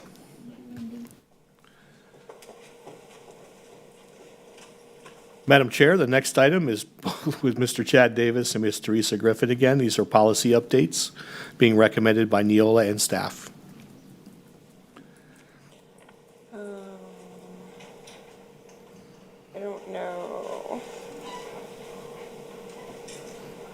Is mine on here? Good afternoon. We have 7 policies today. I don't know if the PowerPoint's on there. If not, I can speak without it. But we have 7 policies before you today. 5 of those are all grouped together. They're all like purchasing, like procurement policies. And Here we go. Thank you. So policies 6320, 6320.01, 6322, 6325, and 6450 are all being updated based on House Bill 3, which this is basically a non-discrimination clause that's being added to all of the policies, and it's just like a statement that prohibits the board from requesting documentation or making preference based on a vendor's social, political, or ideological interests. So that's straight from House Bill 3, and so that language is just added to all of those policies. So it just gets us into compliance there. There were a few things added to policy 6325 from a previous update related to threshold limits and RFP and ITB requirements. But that's all that's in those policies, and those are straight from Neola's updates. No additional language added to those. And then the next policy is policy 7421, and this would be a new policy for us. It's the restrooms and changing facilities policy, and this is being proposed based on House Bill 1521, which created the Safety and Private Spaces Act. And basically, this is Neola's proposed language for us, and it has a few options that we could have selected from. So we will have male and female restrooms at all of our schools, in addition to unisex restrooms. And some of those may be right now labeled as staff restrooms in different locations across campus. I spoke with Mr. Fix, and they're going to be able to change out the signage on those so that they're not designated as staff. They would just be unisex bathrooms. So that's how we can be compliant with that. I don't know what I did. And then as far as the changing facilities, those are locker rooms in a lot of our secondary schools. And right now we have male and female locker rooms, changing facilities. We do not have separate unisex locker rooms. And that's just something that's just really not feasible for us to build or to do. But there are some things Mr. Hyde talked about, things that has been done in his previous districts, things that we could do to designate areas within those locker rooms that could be more private for students that may not want to change in front of other students. There's obviously also the opportunity to use the unisex bathrooms if they need. So you'll see on there we selected the options for restrooms that we have male, female, unisex, and changing facilities. Right now we just have male, female for that. And then the final policy update before you today is our charter school policy, policy 9800. And this policy, we are a couple updates behind on this policy. The changes that are all in there are things that Candy Amato and her team have already been doing, but it's based on House Bill 443, some additional statute changes to 1002.33, and there's several updates in that. That's why it's a replacement policy. So you won't see any of all the red and green, strike through, that kind of thing, because it's a replacement policy that brought in our language from our existing policy that we already had, and then the new statute requirements that were added. And so it's just we're replacing the 9800 policy. Does anybody have any questions for me? Thank you. On the 9800, and I apologize because I just thought of this. I try to ask questions ahead of time usually. Is it possible, not today, but before this comes to us for a final vote, just to get a summary document as far as what those items are that are, I just want to make sure I'm not missing any that are new. And I believe this one, it would be January before it comes for a vote. So we can certainly get that. Thank you. And I will clarify before someone misconstrues what was said about restrooms. When we talk about unisex restrooms, we're talking about staff restrooms that are single stall, single person restrooms. So just because we use the term unisex, it means either gender can access it so long as it's available. These are not, again, areas with multiple stalls, multiple areas where you may have students of two different genders coming in contact with each other. I'll make sure I clarify that for everyone right here so we don't have anybody show up and misconstrue what was said, because that's not what we said. I'm sorry that I wasn't clear. No. But it's an opportunity to address. And when she was referring to other strategies that could be used, for example, in a dance room, typically a dance studio may not be in proximity to a locker room, and the amount of time that students would lose can become a problem for those students, especially if it's just a 50-minute or 55-minute class, for them to be able to change into their dance uniforms and then access. So we have used everything from full-length hospital curtains, because then they can be drawn back and students have individual privacy for changing. We've also used the unisex restrooms and allowed students to, or we've allowed students to leave class a few minutes early to be able to get changed and then report directly to their class. So there are other strategies other than having to build an entire separate locker room facility. So I just wanted to make sure we clarified that for everyone, because we want to make sure that we're being in compliance with the state statutes and other requirements. So, and I see Ms. Fields. That was one of my questions. I just wanted clarity on that. Unisex is primarily almost like a family bathroom when you go to airports and stuff like that. Most of ours typically don't say male or female now. They typically say staff restrooms on them. So we would simply replace the signage with unisex restrooms so that those students know that they could gain access to that restroom if needed. And then all of our schools have separate bathroom facilities for boys and girls. Yes, ma'am. Okay, because I wanted to make sure that was. Yes, ma'am. We yeah. don't have kitty litter. We don't have anything else like that. Yeah, okay, thank you. Yes, ma'am. Let's dispel all those urban myths while we're at it. Right. So, okay. There are no further questions or comments. Thank you. I will look to the board to see if the board would like to take a short break, because the next topic is rather lengthy. So if we could take a 10-minute break? Yes, ma'am. 15-minute break. We will be back. It is 2:25. We'll be back at 2:40. Be back at 2:40?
Okay.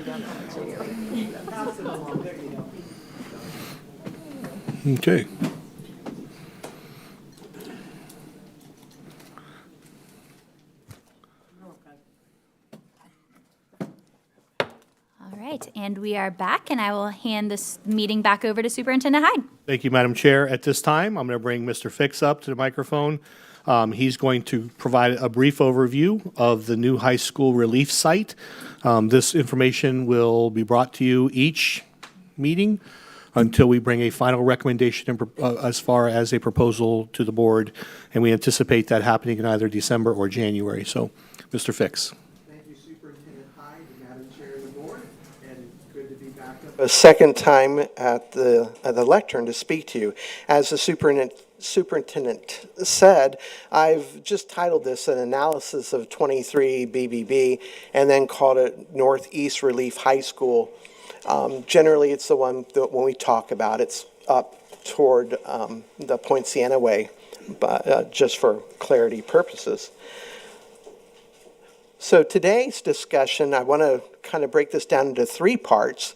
And the third part, sites under consideration, I would ask our Director of Planning, Joshua McLemore, to come and speak to you at some detail about the sites, because he's done a lot of work in looking at some of the details of the sites and the information that we can present to you.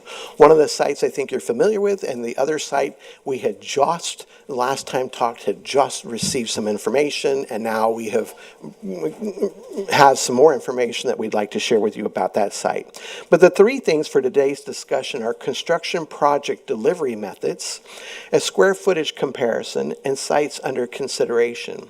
And let me say, under the square footage comparison, I'm going to share some information with you, but just before coming into this meeting, I received some additional information that I'll talk about that kind of throws that off, and I'll talk about why that is. And I spoke with Lauren Hollander about it, some of the information, and so I've made her she understands why I'm going to be speaking the way I am, but I'm going to add some codicil to it so that you understand when we get there. So, in speaking about construction project delivery methods, kind of the three basic ones that we would be looking at right now are the construction management at risk. Sometimes you just hear it called CM, construction management, or CMAR, construction management at risk. Kind of that at risk part is, and we'll get to it a little bit later, the risk part is that at the end of it all, they're to come up with what they call in the trade a GMP, a guaranteed maximum price. The risk is they got to bring it in at that, or they are going to have to eat that cost. And we'll talk a little bit more about that as we get to that. The other method would be competitive bid, or a lot of times in the industry you hear it called a hard bid.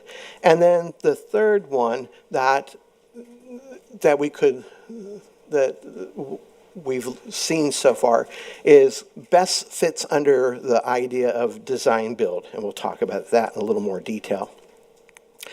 Each one of these has a statutory reference. So if you look at the Florida statutes, each one of these has a process that has to be followed.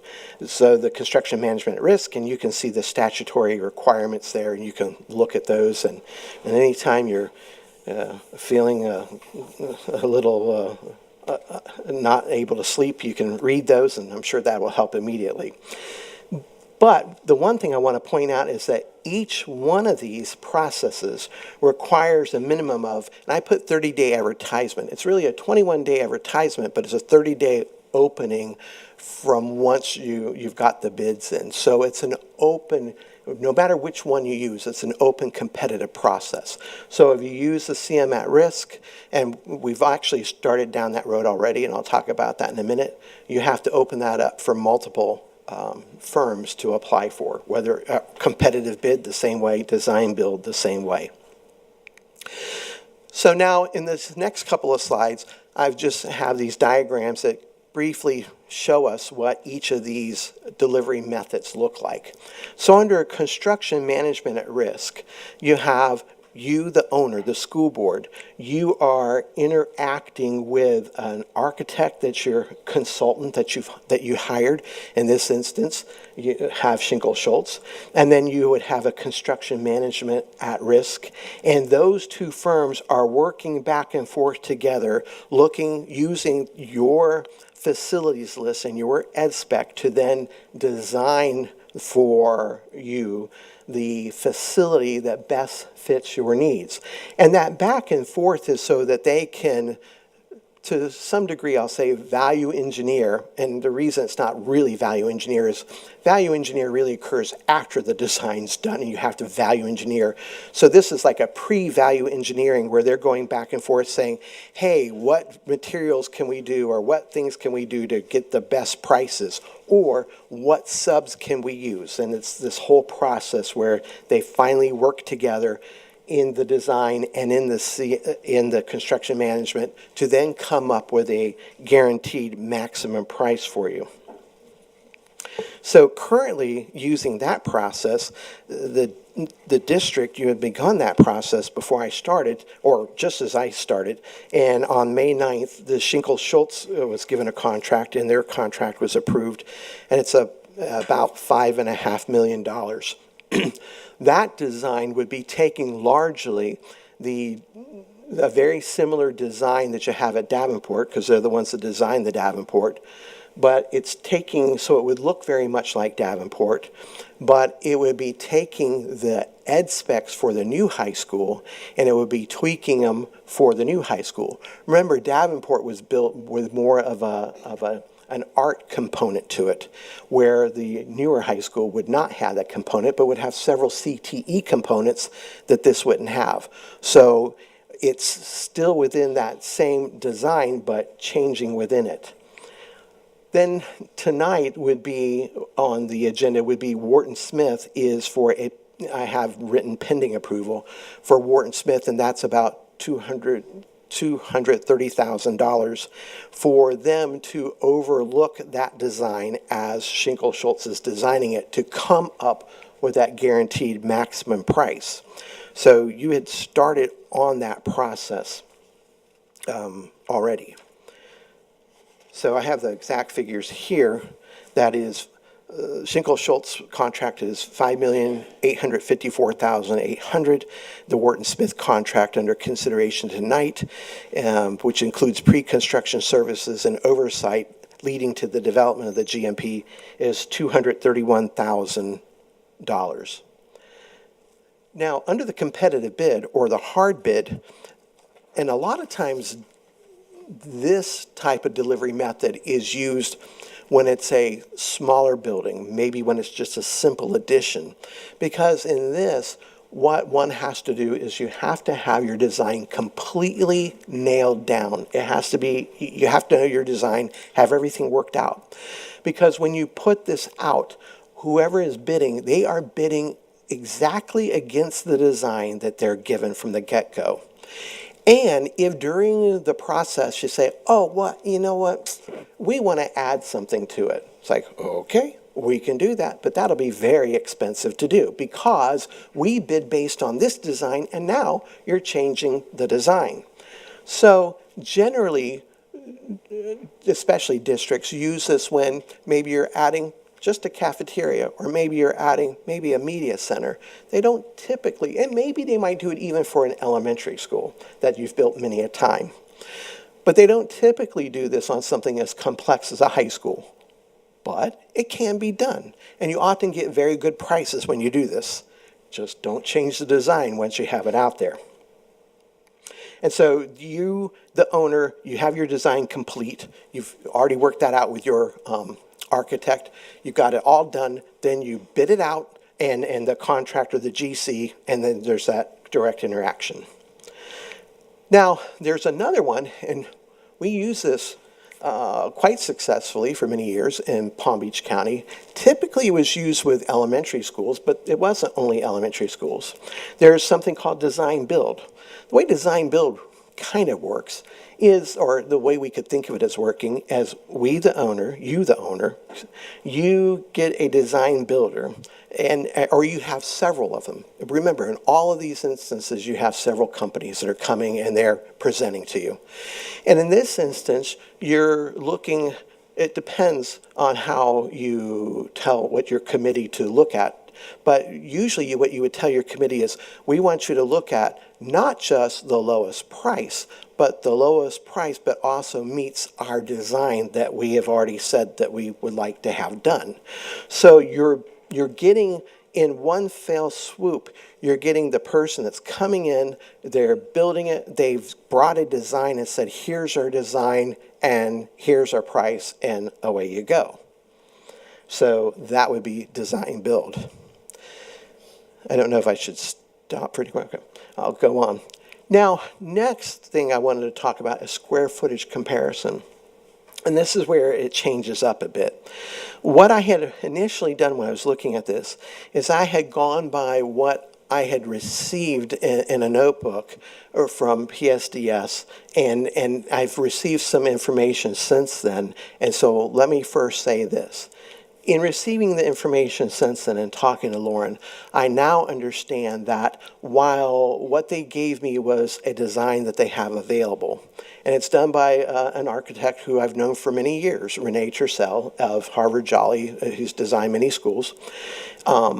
They have this design, and it doesn't necessarily meet the ed specs that we have right now, but in talking with them, they're willing to come up with a design that does better meet that, our ed specs in our design. So having said that, when I initially did this, what I noticed is that their Harvard Jolly design had 240,265 square feet, and the Schinkel-Schultz about 343,409. Now I say that, but yet in the notebook they gave me, it said they were willing to do a 300,000 square feet. So I could be wrong, but in looking at the prints that I received, I did notice that that particular design didn't meet our ed spec. And then the Schinkel-Schultz, of course, had. But one of the... Do me a favor and explain what ed specs are. Oh, all right, yes, sir. Touching on that, but I don't Yes. think we have two new board members and others may not recall. Sure. So when we come before you and we develop what is called a facility list, what are the kinds of things that we want to see in this particular school? And in many elementary schools, that could be the same from one elementary to another, to another, to another. So often you will see that we have used the, all of a sudden the name went out of my head, of the company that we used to build the elementary schools, design them. Ziskovich. You see that we've successfully used repeatedly the Ziskovich design. And that's easy because elementary school, pretty much all the same. And but when you come to high school, depending on the programs that you're going to put in that high school, that design starts changing. And that what we call them ed specs, or the educational specifications, can change, because we are then working with the educational side of the house, and we're saying to them, okay, in this area of the district, over here you have these programs at the high school level, over here you have these, here you have these. What is it that we're envisioning in this area? What is the population or your enrollment telling us that we want in this area? Over here, it was, we want this arts high school. Over here, it is, okay, we want stronger CTE programs over here in this high school. And that makes sense that you would be having different programs in different high schools. And remember, one of the things, and you should be very proud of this, and I'm sure you are, in Polk, is more than any district I've worked in Florida, you have a lot of choice going on in your schools, especially in your high schools. And these designs help lead to that choice. In this school, these programs are prominent. Over here, these programs are prominent. So that's what we mean when we talk about educational specifications. So, for example, an educational specification in the Davenport model would call for not an auditorium, but a theater. Where in this model, it would call for not a theater, but it does call for auditorium. So a slight difference there. Some of the other things would be, if in this model, and it looks like we are going to do an automotive program, then you have a different space. An automotive program would, by its very nature, look very different than I think, for example, the Davenport has a design studio, right? So they would look very different and they would function very differently. So those are the kinds of things that we work with the educators to come up with educational specifications. And I could go on about more detail. I'm going to interject here for a second. I'm going to oversimplify it a bit. The ed specs is also just a very simple list. It says within this square footage, this is how many classroom spaces you're getting, how many restrooms you're getting, how many office spaces you're getting, clinics, all of those types of things. And so we did not receive that ed specs or educational specification list from them up until just the last 24 hours. So just understand that we did receive that in the last 24 hours. So we'll be able to conduct a side-by-side evaluation between the Davenport model, which is what we were seeking to replicate, with some adjustments because that may have been overbuilt, and what's currently been presented in their submission under a P3 proposal. Right. So I just want to make sure that we took some time to explain that to you. And as Mr. Fix pointed out, one of the things, for example, at Davenport is they have a very large culinary arts program there. We are not replicating culinary arts at the new high school. We're replicating a lot more of the ag and other career tech ed options like automotive and things. So that space will be repurposed and utilized. And depending on the type of program, it could be more expensive because of the FF&E, the furniture, fixtures, and equipment that are required. For example, hydraulic lifts in an automotive bay, and having drains to make sure that we pass EPA requirements for oil and transmission fluid. All those things have to be included. So it's a little bit different. But it typically can be cheaper than a culinary studio because the equipment that we have in our culinary arts programs is state-of-the-art and can really be problematic. And we are looking for partnerships for some of our career and academy programs as well, where a company may be willing to invest to co-partner with us on the shared use of that facility, and I can talk more about that later. So. And what we received from them so far was something that looks more like the Davenport, but I want to say I had that conversation that they're very willing to work with our ed specs, so that's not an issue. Dr. Allen? So, and I mean, I think that brings a good question too. So how often do we build ed specs for a particular program and that not have sustainability? So for example, you mentioned the design studio at Davenport High. I know that when we went through that process, there was the communication around the modeling and simulation CTE Academy. But I don't think that academy is existing at that space.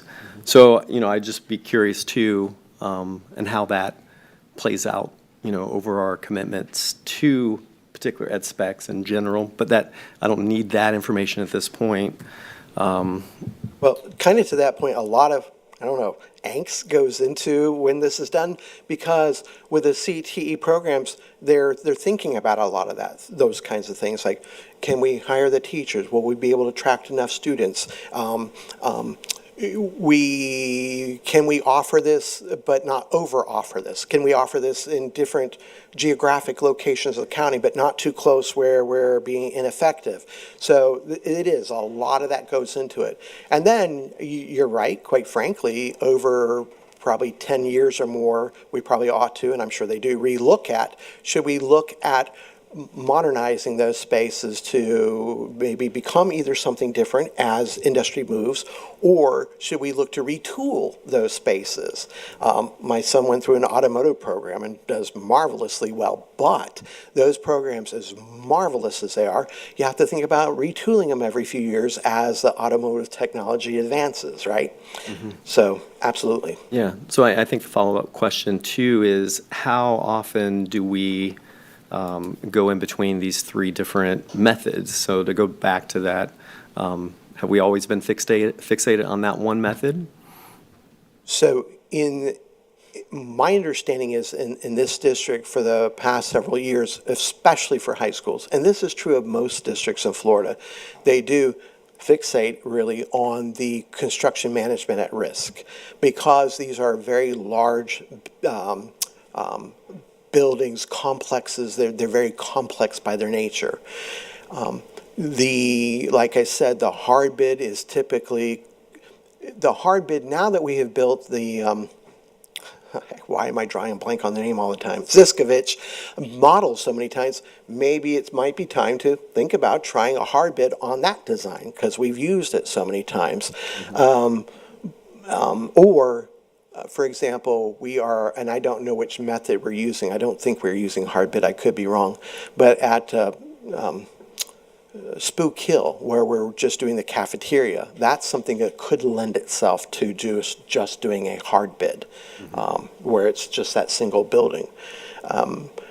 I've been back 6 months, so I'm not sure how our mixture on that yet. Okay. And then just to follow up as well on the pre-construction and oversight, how's that partnership typically determined?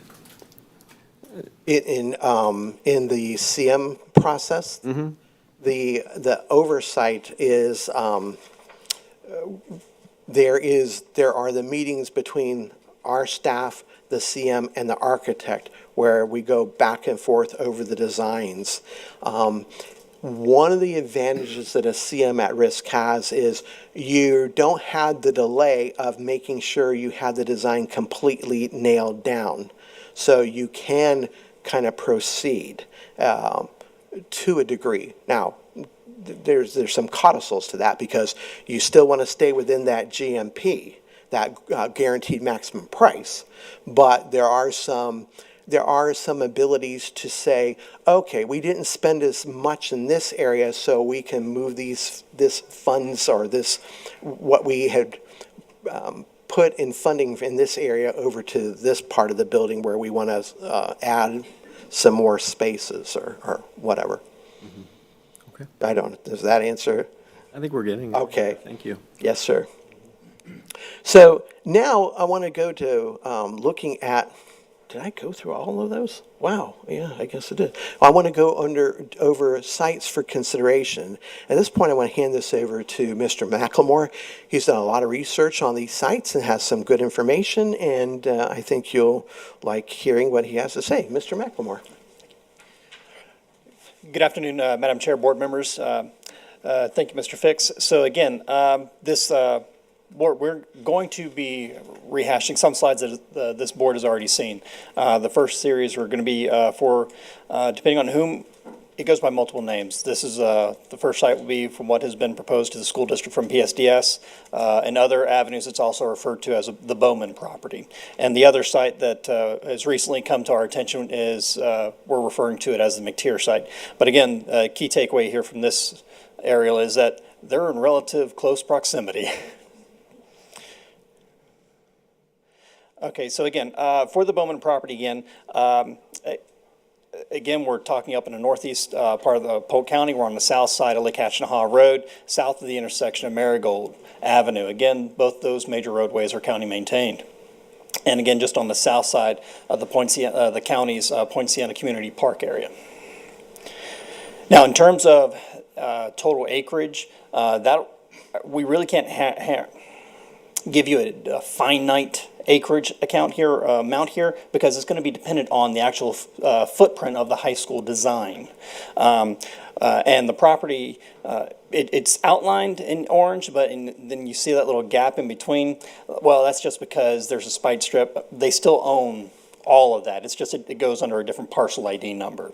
So don't let that misconstrue things here. It's just as the families own the property, over time they may have split up the property for family members, et cetera. That's why you'll see those little spite strips or little gaps in parcels and properties. It's not uncommon. But to give you some basic analysis and characteristics here, again, the property falls within unincorporated Polk County, so any kind of permitting or review process would be facilitated by the Board of County Commissioners. The nearest municipality is the town of Dundee. It's approximately 3.7 miles to the west. In terms of utilities, this is a really interesting area in that the county utility infrastructure hasn't quite made it out to this area yet. However, in discussions with the county and their utilities divisions, the county has fully acknowledged that this area of the county is growing and they are having to reassess their long-term utility capital improvement plan. That's actually underway as we speak. So again, having said that, the county is under a interlocal agreement or memorandum of understanding to where Toho will actually provide services or provide the water for this area, just because, again, the county lines just aren't here yet. So Toho would be the water utility provider for this area here. In terms of life safety, again, for those who are familiar with the area, the county has one of their newer fire stations just north, just over a half mile to the north. This area also falls within Polk County Sheriff's Office Northeast District. And in terms of electricity, Duke Energy is the primary provider out in this area. Now, in terms of development area and future... Hang on, Mr. Mackman. So just to clarify, Polk County Sheriff's Office has a substation at the firehouse at this time as well. So just want to make sure that that's clear. Right, and again, that referencing just the responsible area of how the Sheriff's Office views our county and how they divide up our region, so to speak. But yes, to the superintendent's point, yes, they do have a substation co-located at the county fire station. So in terms of development area and future land use, you can also view this as zoning. Again, we're dealing in unincorporated Polk County. Right now, the property is zoned for really agriculture and very low residential uses in this area. Should the board decide to move forward and actually identifying this site as, hey, this is where we would like to see the next high school be built, any kind of zoning changes or whatnot, that'll be handled in collaboration with the county. There's actually state statute out there that once a school site has been identified, it's actually on the onus of the local governing agency, in this case the county, that they would have to already process a zoning change. Development area, again, the county views this when the term development area, another way to look at it or consider it is utility service area. The county considers this rural development area because there's not utilities out there. It's rural in nature. But again, one only needs to look down the road and across the street and that, at the intersection, and you're seeing the growth coming. It's there. So again, the county recognizes that, and there are changes being made in the not too distant future. In terms of environmental analysis that we looked at, again, the area does have some unnumbered A zones, but again, for the most part, doesn't look like to appear any major floodways. In terms of wetlands, very small and isolated, so any really meaningful development, any construction, we're still going to have to follow permitting requirements. Do your flood studies, do your environmental analysis. In terms of flora and fauna, again, this information I pull from the state of Florida. This is just where they track historical occurrences of, have they actually recorded instances of endangered animals or endangered plant life. And in this case, they have, and again, it may not necessarily be within this parcel itself because they grid out the entire state. It just so happens to be that within the grid that this property resides in, there is an occurrence that there is an endangered plant life out there. Doesn't necessarily mean it resides on the property, but again, any future development, an environmental study would have to be executed before moving on. And again, in time. Mr. Mack, or either you or Mr. Fix, again, because we do have two new board members, and I want to make sure that they get all the background information. Is it uncommon for us to build or to identify a site that does not require environmental mitigation or remediation? For the most part, there's always going to be some sort of mitigation that's going to be required.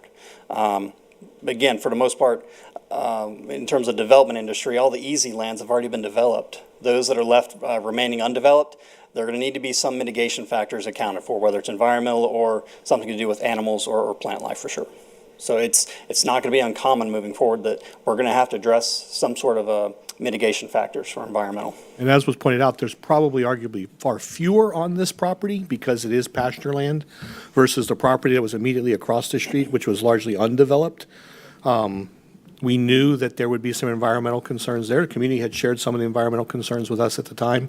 But again, this parcel, because of its prior use and its current state, it does sit up higher, as Mr. McLemore shared. And so it is an interesting property from the perspective of a potential school site, which is why we're talking about two sites with you today.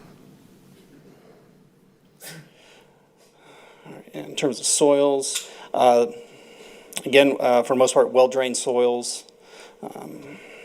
In terms of closing remarks, a real quick summary for the property itself, just in terms of how we view the site. Site is in a very, very good location geographically because, again, this is the part of the county where we're seeing rapid exponential growth. And all of the impetus and all the underlying factors for more rapid intensified residential growth are in the works. Dundee and their utility infrastructure being expanded, everything's being primed. Just like we experienced the rapid residential growth along US 27 north of I-4 and just now as it works its way south of I-4 along the 27 corridor, along Fire Tower Road, all of the elements are being primed for another rapid expansion in residential growth. So again, this area, great location to help support future growth and the future students that we will need to meet their needs for. It does have utilities are in the immediate area because of the adjacent growth that's already occurring. They would just have to be extended to the site. Direct frontage, again, the property fronts means it's right along Lake Hatchinaha Road. It's a county maintained road. And in terms of zoning, again, that's us working with the county in terms of their zoning and rezoning process. But again, that's working with the county. And typically with them, it's a 3 to 6 month process. And that is all I have for the Bowman property. This next site is actually the newest property that has been brought to our attention. Again, we're not going to go very far. We're actually just going to go maybe 550 feet to the northeast on the north side of Lake Hatchinaha Road, and we're dealing on the east side of Marigold Avenue. The property in total, we're looking at around 252 acres. In terms of exact, again, total of 254.5 acres. The property owner actually owns two parcels. So once you add both the parcels, it all sum totals to the 254. Again, the property has direct frontage along Lake Hatchinaha Road. We're still dealing in unincorporated Polk County, so any site review process or permitting, again, we'll be working closely with the county on that. In terms of nearest municipality, Dundee is 5 miles to the west. Again, in relative proximity to the fire station, the sheriff's substation on Marigold Avenue. Same utility provider in terms of Toho and the electrical provider being Duke Energy. And we're dealing with the exact same kind of utility service or development area and zoning. It has the same classification as the other property being agriculture, rural residential, because again, its current use right now, primarily pasture. In terms of environmental, this property does have more environmental factors to it. There is a floodway or water's moving north to south, as you can see here. I'm not sure how well it's going to show on your screens, but in the center of the property, there actually is a good floodway there. There is standing water that does traverse north to south. In terms of wetlands, according to the data viewer here, there are wetlands, but again, any definitive marking of all the wetlands, that would be done during an environmental study. In terms of flora and fauna, again, same situation. Almost in the exact same, almost verbatim the same as the other property itself. Just because of the grid that it falls within, there is a documented threatened plant species in the area. Doesn't necessarily mean it exists on the property. But again, any development or before we would proceed further, an environmental study would have to be done just to, again, definitively mark all the wetland boundaries, and again, what kind of endangered or threatened plant life or animal life exists on the property. It's a large amount of acreage. However, there is a significant portion that is wetland. So that's where we need to, if we would do additional studies, we would obviously do the boring and the core samples and the percolation studies and everything else, but there is a significant portion of this property. It would leave us with enough buildable space, but there would be a portion of this property that we could not utilize effectively for really any purpose other than leave it in its natural state. And I think in this area here, you could pretty much take away the areas that would be buildable. Again, there are buildable lands to the west again. And then there are some buildable lands to the east, leaving that center environmental or the wetland area in the center being undisturbed. Again, being left for in its environmental, in its natural state. And closing remarks, again, similar to what I've mentioned earlier, again, it's in a great proximity, again, to support future growth of the county, utilities. This one is going to be a little interesting because utilities are not necessarily next door to the property itself. The county recently approved a massive development that is right next to it. It actually envelops the property itself. Almost, I don't want to say it's semicircles this site along the west, north, and east. And the county, I think it was around 1,600 units, give or take. But again, for utilities to be ran to this site, it would have to be either we wait for that development to extend the lines a little bit closer to us, or we would have to extend the lines, and we would have to cover that cost to have the lines brought to this site for development. So it's either, do you wait for that, or do you go ahead and have you pay for the lines to be extended yourself? If you can see on that chart, if you can go back, Joshua, to the one that you were just showing, if you right smack dab where number 13 is in the middle of the map, you see kind of that line that cuts through the timber there. I believe, if I recall correctly from our visit, that's where the creek runs through that property. It has largely been filled in with sand over the years. The current rancher owner typically digs it out every couple times a year or once every other year. The property immediately to the north of this property is Cattle Ranch. It's owned apparently by an Argentinian family. And they have no intentions on selling, but it does provide a distance and a buffer between us and the lake. This is further down the road. It would potentially lead to some additional traffic congestion on Hatch Knoll, whereas the Bowen property is immediately on that corner and intersection, and we could extend the road with the county and with the developer. So there are advantages, pros and cons to both properties. It is a beautiful site. From environmental purposes, though, again, we've looked at sites like this before. It's buildable. The issue is going to be how much property we're paying for to leave 60% of it completely untouched and in its natural state, which is what we initially had intended to do with the first property we looked at. But that wasn't well received at the time, and we weren't comfortable doing that at the time. So there's a mixed bag here, and there's a lot of unknowns about both properties that we have to continue to do our due diligence and research on. We do not have a price as of yet on this parcel. And so that's the difference, again, between the two proposals, is the P3 proposal. The price that we've been provided includes the property. This does not. And considering the current state of growth, I would be surprised if we got it for steel. I'll say that. But again, with such a large portion of it being unbuildable and without development or can't be developed, I think that would lower the price. The other thing, just to point out, if you look all the way on the left side, where the boundary is, that's adjacent to where that new development's been approved. And Josh or Harry, correct me if I'm wrong, there's going to be a large retention pond dug there to serve that community that this site could actually tap into as well, if I recall correctly.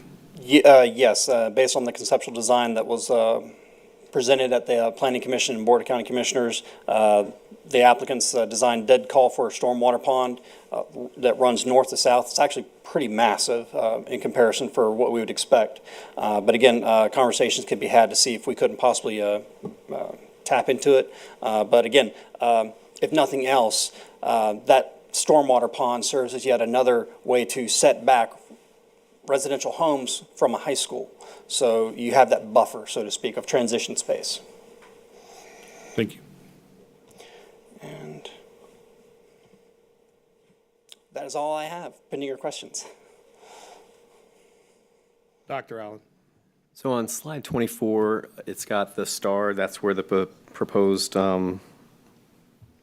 space would be. That's where the school would be planted within that property.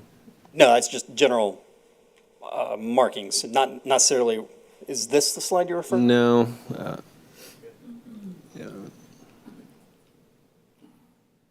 You've gone too far, Josh. Yeah, it's slide 24. I'm just seeing slide 51, 52. Got a big red star in the middle of it. One more, one more.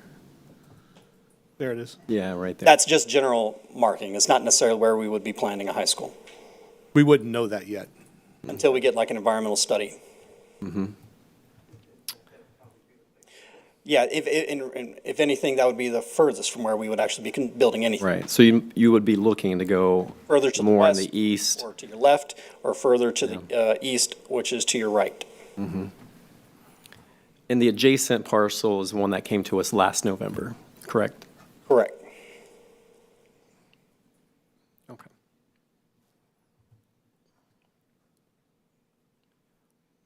Mr. Bridges? Thank you, sir. Any annexation issues we need to be aware of? Not at this time because, again, the closest municipality is, for this property, is over 5 miles away. A city wouldn't necessarily arbitrarily skip that far of a distance to try to do an annexation. We've seen strange things. Very true, very true. Mr. Nolte? What's the closest golf course there? I'm trying to figure out what his property is. North. I think it might be. It's, hold on. Go straight up. Golf course. You have Solavita. Solavita, okay. Solavita. Solavita. Way up. And that land that is non-developable, we couldn't put a couple holes, golf holes on that, could we? Make it a golf college? Okay, I digress. Thank you. Okay. Ms. Fields? Ms. Fields? Mine's a little bit more serious. Yes, ma'am. I know we don't have the price on the property, the Matier, but can you refresh my memory on the Bowen property price? We do not, I don't believe the price that they provided us of the what they priced a lump sum price. It was not delineated as to what the property value was included in there. We can get that information for you. Okay. Yes, ma'am.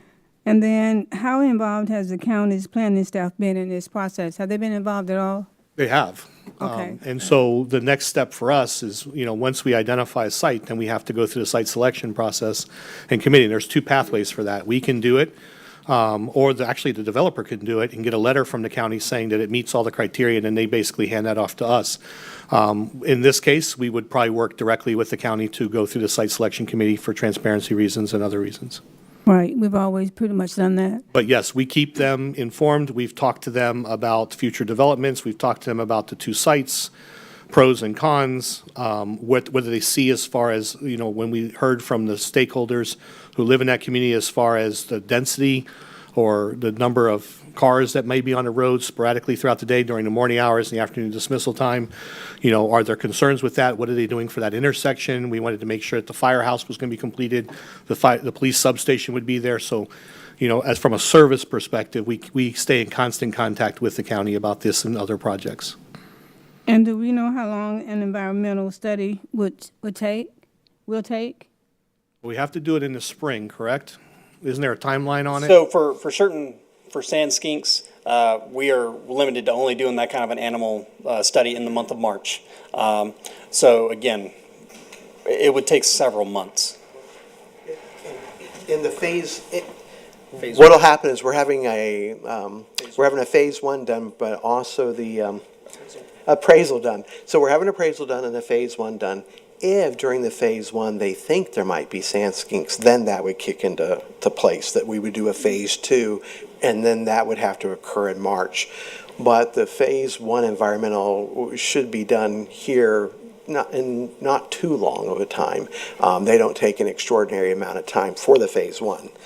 But once again, if it does reveal that there's something more that we need to look at, then we go into the phase two, and that could take a bit longer, as Josh was saying. Thank you. And then my last question. Have we done a pro and con for both pieces of property? Once we get sufficient information on both properties, that's exactly what you'll receive at the next meeting. And like I shared, we got the master room list. So now we'll be able to show you a side-by-side comparison of what's included in both proposals. Hopefully by then, we'll have a price on the property, and we'll have a price carved out on the Bowen property. We can show you a comparison there. So we can show you by acreage what we're paying and as far as buildable land as well. And so we'll be able to provide you as close to an apples-to-apples comparison as we possibly can in the next month. One more question, and then I'll be done for right now. Anyway, what kind of feedback have we gotten from the community? Or have we gotten any feedback? So the primary concern was on the property to the north side, which right now is being turned into 2,500 homes, close to 3,000 homes? 1,600. 1,600, okay, I exaggerated a bit, I apologize. I see this as a unique opportunity. We plan on meeting with the community again. I went out and personally met with them on several occasions. We want to continue to engage with them to make sure that we're addressing their concerns to the extent possible. No one wants to see a new school built next door to them, but we have a need. And this is available property. I believe it addresses a lot of the concerns that were initially brought to our attention as far as environmental impact, water runoff, other factors. For example, in their proposal for the Bowen property, we're turfing the fields. So we're eliminating the issue of fertilizer runoff, water runoff, and other issues on that campus almost immediately. The only lingering concern that I'd like to be able to work with the county to get more response and to have a more definitive plan is on the traffic pattern and what they'll do with that because that intersection is slated for expansion. And so we would want to be able to have that so we can have that discussion, because their primary concerns were about the speed in which people are traveling on that road. And they don't want to see the school back up onto the main road like what's happening at Sand Hill Elementary School. So we can assure that that won't happen, because we create, if you look at Davenport High School and others, we've gotten very good at engineering our parking lot areas and our roadways to pull almost 2 miles of cars off the road to virtually eliminate traffic congestion that pours out onto the main road. So I think from a design phase, they've done a great job of trying to mitigate those types of issues. Speed is an issue, obviously, but with a police substation out there, our hope would be enforcement options would be there. It is on the south side of the road. I do have concerns about speed, given the number of student accidents and unfortunately fatalities we've dealt with this year related to driving safety and inexperienced drivers having accidents. On the south side where the Bowen property is, there is a rather large drainage ditch. There is no drainage on the north side, which is what causes some of the flooding on the north side of those properties. And so there's a lot of mitigation that would have to take place there to, like that water retention pond, to pull that water out during a tropical storm or a hurricane. But I think, so there's just all kinds of things that we need to get more information on. I do believe, to the greatest extent possible, we'll be able to explain why this is a good site or the other site's a viable site. I think we owe that to the community, obviously. But at some point, we're going to have to make a tough decision about where to place the school. And we've looked at over a dozen properties in total and not found one that's conducive to building on, like this one and the other one that came to us at the last moment. Thank you. Yes, ma'am. Mr. Sharpless? Thank you, Superintendent. I want to just clarify something that you stated earlier. I want to make sure I got this straight. So we'll eventually make a decision on this on these properties at a future meeting, but then that decision we have goes to a site selection committee afterwards? Okay, so that's where I was confused. I thought the site selection committee happened prior to us making a decision. We can actually do the site selection committee prior to. We can work with the county to get that done. I can reach out to John Bodie and see what we can do to schedule that.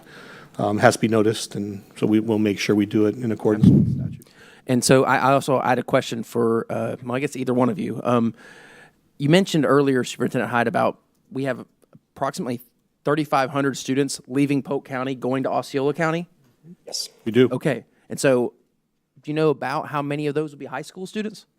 We could, but we're not assuming any of those students will come back, because if they've already been established at their school, if they're sophomores right now, they'll be juniors next year. The likelihood of them leaving that campus to come to a new high school is low. So we're more likely to be attracting incoming ninth graders based off zoning, possibly some 10th graders. But redistricting high schools will also feed some of those students south as well. But we'll be grandfathering in those students as well. So we would see the most significant impact in 3 to 4 years on the enrollment on that campus. And so I guess my point is I want to acknowledge the frustration of the Hatch and Haw residents out there, that the growth's coming out there, but we're the victims of our own success here. I mean, in Florida, we have low tax rates. Polk County's a great place to live, and so we're having the growth come to us. So whether or not I mean, it's coming. So we have to make a decision on what school that eventually we're going to, build out there.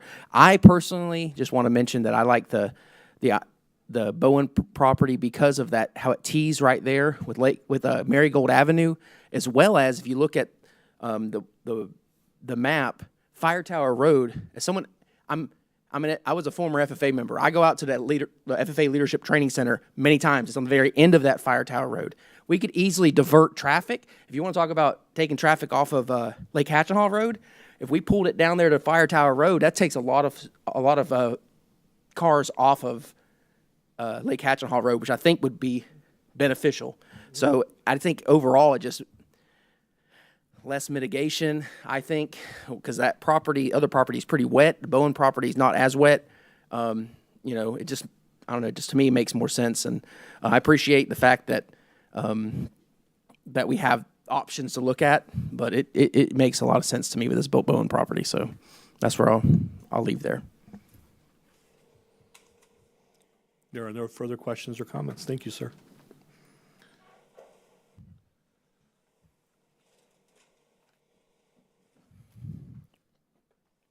Next item is Ms. Ann Everett. Board members, we brought this topic to you.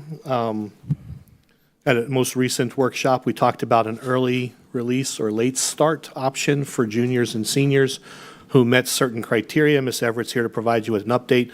The board will not be voting on this item yet. What I'd like to do is see how the board responds to the information today, and then I will be sending out a survey to our students and our staff to gather additional information and communicate the potential for this to be launched next school year. Ms. Everett. So good afternoon, everybody. We did kind of tweak the name a little bit. It was late start, early release, and so now we're kind of calling it optional 6-period day. And if you'll remember, this was the piece where juniors and seniors on track for graduation would have the option of taking 6 periods a day versus the 7 periods a day. And so what you have in front of you, and also what you have on the agenda item, is the actual proposed language for the student progression plan with where it would sit inside the student progression plan, which is adding section R to the high school section, and then the executive summary. So this language is pretty identical to what we talked about last month. The addition to the bottom are just a couple of lines to specifically address that students need to be off campus if they're not assigned to a class. The deadline for parents and students to submit an application to participate at least a month ahead of time, giving staff time to adequately plan and schedule and make adjustments. Also specifying that students could choose to stop taking 6 periods and start 7 at any time if they so choose, and also that at any time if it's determined that a student is off track for graduation, a principal can terminate a student's 6-period day. So to accompany that, there's another section that we're proposing, which is new to this conversation, which is section S.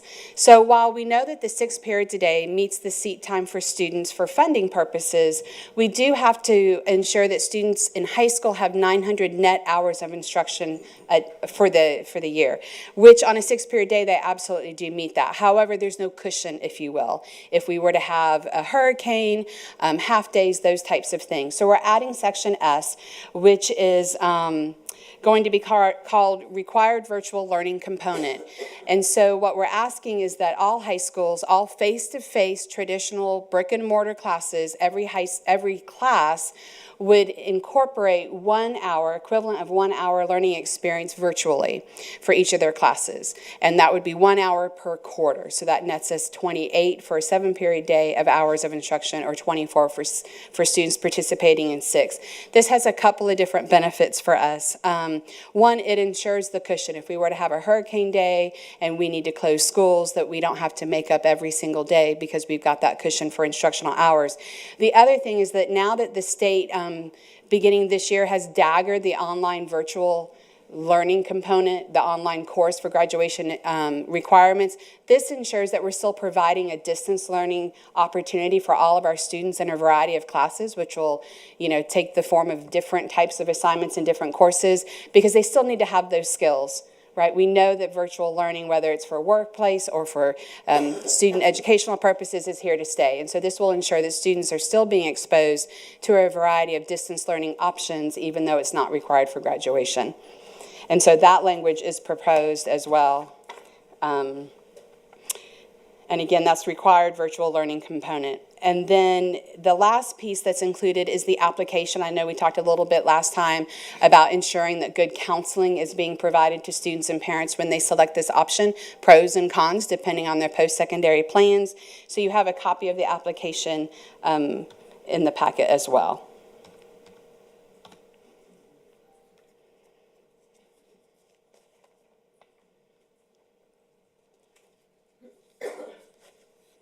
Seeing no questions or comments. Oh, I see the expressions. I think they're thinking. I'm having a senior moment. What's the time period allowed for, if you go 6 periods, what's the time, and if you go 7 periods, what's the time frame? So it's not necessarily by class period, it's that every course, every class period would be 50 minutes long. Whether you take 7 or 6, the class periods It'll are be 50 minutes 50? long. I'm sorry? You said 50 minutes? 50, 50, yes, As sir. a past high school teacher, I noticed that when we had 6 periods, a lot of the teachers around me they get noisy after the last 15 minutes, but the 7th period, or 7 classes, it would seem to be smaller that way. But if you're saying it's the same, then maybe we wouldn't have that problem. So, They stopped teaching, in other words. well, let me clarify. So on the schedule, every class is 50 minutes, but how they attend those class periods can be different from school to school. Right. If a school operates a straight 7 class period bell, right, the bell, Right. then they're attending every class for 50 minutes a day. If they operate a block schedule, they may attend every class for 90 minutes each day, but each class only meets every other day. So each school operates a little bit different bell schedule, but that's how they attend it, not how it's scheduled, if you will. Thank you. Yes, sir. Mr. Sharpless. I have one question for you. So I noticed in here it said if they have accumulated more than 3 late arrivals to their second period, that they're going to be discontinued from participation. And there's other areas in here where parents can actually opt back into a 7-period day if they were in 6 period. So how are we going to manage that from a teacher load issue? You know, if we have a bunch of students now coming back into a class, the point of this was to relieve. Right. An added benefit was to relieve capacity. Sure. And so what happens if that happened, So you have a probationary period, right? It's not necessarily an immediate termination because we also have to be mindful of when a student can or cannot earn credit in a course for the length of time they've been enrolled in that course. So it may not be an immediate dismissal as much as it is the next semester they're back on campus. Gotcha. So, and we would have to manage that though, as far as our teacher population, if a lot of students do They're come already back. there. And we already scheduled, yeah.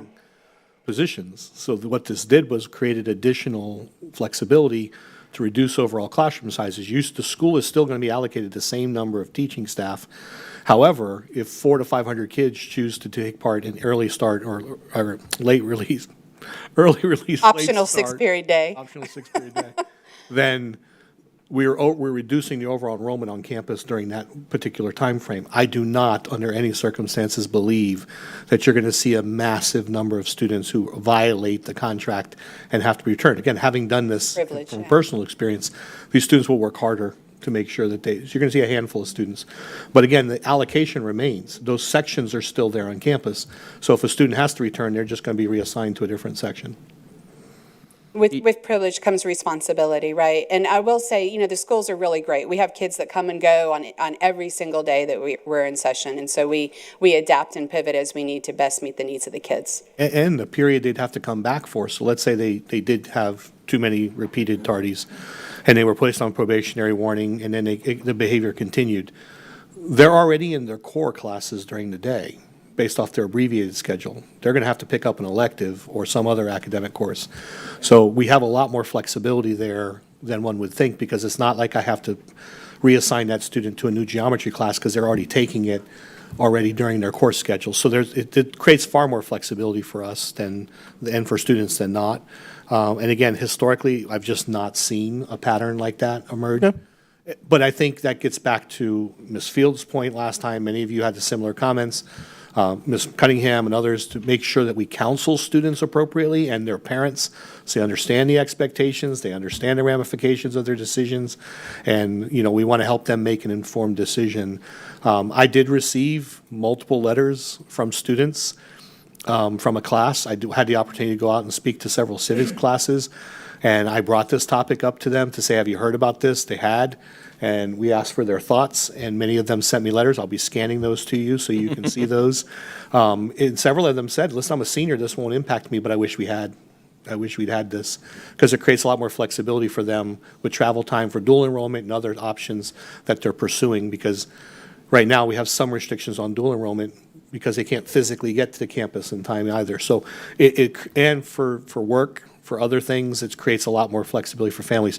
And looking ahead, when we look at if the mandated start times remain in place as that are currently proposed within the statute, the legislature and statute, what this would allow is for a high schooler to get out an hour earlier to possibly provide some supervision for a younger sibling, because high school start times could not happen until at least 9 a.m., according to what we're looking at for bus scheduling. Middle schoolers could start at 8. Well, that means elementary school either has to start at 7, has to start at 10, or we have to figure out a way to run elementary and middle school simultaneously. But ultimately what it means is that an older sibling will not be home to greet one of these children when they get off the bus. So this creates a little bit of flexibility there for some of our families and students as well. It's not going to be ideal, but it's going to create some flexibility for them. So. Well, thank you for being creative in this. I just had a question on that. Yeah, no, it's a great question. And I'm glad we were able to answer, because really we rely on the community to watch these meetings too. And, you know, your questions help me get that information out in a respectful way, so they're able to see that. And so thank you. And I want to be able to address your concerns, and that way when somebody contacts you and has questions about it, you're prepared and positioned to be able to answer those. So thank you. Ms. Fields. That's why it's so important and critical to have after-school programs and not have older siblings having to alter whatever their needs are to take care of their siblings. I will say again that I'm in support of this with the understanding that we provide the counseling that's going to be needed, and that we do everything that we can to direct the kids that's going to take this as an opportunity to get in good trouble and not bad trouble. And I can't say that enough. We know what just happened the last few days here in Winter Haven. We know that. So we want to make sure that these kids are in a good place, and that we make sure that whatever the opportunities are, that they understand it's an opportunity, and they need to be focused on whatever it is that they choose to do. So I'll just leave it at that. Yes, ma'am. Ms. Everett, I see no further questions or comments. Thank you so much. Have a good Thank you. afternoon. Madam Chair, the only item left on the agenda is a closed session, so we'll have to clear the room.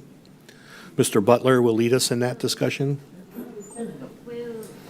We're going to finish going through the agenda first. Oh. And then the closed session, I believe we need to go to the superintendent's conference room because there's Oh, a we are? setup.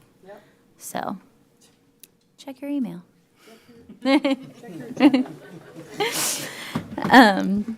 think I'd have staff to tell me that, but maybe. So we will go through, I don't believe we have any questions on the information items, correct? So we will go through the meeting agenda quickly. While everyone is pulling up this evening's agenda, just a friendly reminder, if you have not completed your staff evaluations yet, please do so as soon as possible. I would love to be able to conduct their evaluations as soon as possible. So if you haven't completed them, if you could, before you leave today, just let me know when ETA is so that I can go ahead and get their meetings on the calendar. All right, the first section, opening items. Any questions on sections A through B, opening items and special recognitions? Seeing none. Any questions on section C or D? Section E, Superintendent Hyde, this section you will lead us through. Can you talk a little bit about, is it raise of hands? And what the process is? It is going to be a raise of hands. I have two individuals to my left who are going to help make sure we get everybody in order. And just to remind the board, and I'll read this statement later, the the first nomination, I'll take nominations first, based off the hands. If the first nomination receives a majority vote, then the process ends, and that's your chair, and then we move into the vice chair similarly. And so, again, once a vote is reached, then it stops, and then at that point, I turn the meeting over to the newly elected chair. Thank you, Superintendent Hyde. And before we move on for this topic, last year we had just come out of our meeting with Andrea Messina, and she kind of walked us through each of us speaking before during the work session as to whether or not we're interested in being chair. Is that something that you all would like to do during the work session, or just wait until this evening? No. I don't have an interest in doing that. Okay. All right, then we will wait until this evening. All right. All right, so any other questions on section E? Seeing none. Sections F through J. Mr. Sharpless. I have a question on J3, which is the joint use agreement between Polk County School District and City of Lake Wales. My question is, will this joint use agreement be structured like other agreements that we have with other municipalities? And will we still control the use of our facility there at McLaughlin? And then how will this impact the athletics at McLaughlin?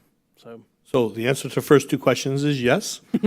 We retain complete control over it. This is a similar partnership that we have with each municipality for shared usage. If we found that there was misuse of the facility, if it wasn't well maintained after their utilization, we have the right to restrict utilization. All of our activities are prioritized.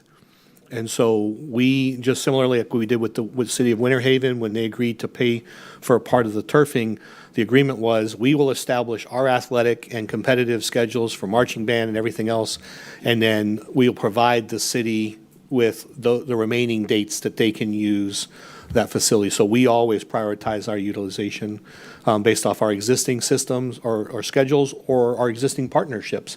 So for example, we may have an existing partnership with Police Athletic League. That would be maintained. With an after-school provider, that would be maintained. So all of our current systems take priority, and then anything remaining is what becomes available for utilization. That's it. Any other questions on, I believe it was F through J? All right, K through M. I had a question. Ms. Fields? Superintendent Hyde, are we introducing any new staff tonight? We are not. So here's why. Okay, because I was wondering about that. I thought maybe my eyes was messing up on me. No, ma'am. So we're going to try something different. We're going to have the board approve their positions, and then we're going to bring them back at the next meeting. Because right now, what we'd like to do is, rather than having, because at times we have 30 or 40 of them plus their family members, there's not an opportunity for us to address them earlier in the meeting because you haven't yet approved their positions. So what we'd rather do is go ahead, have you approve the position, and then invite them to the next meeting to be recognized. We think that that's a better opportunity for us because we can put them right at the front of the agenda. Okay, thank you. Yes, ma'am. Any other questions on K through M?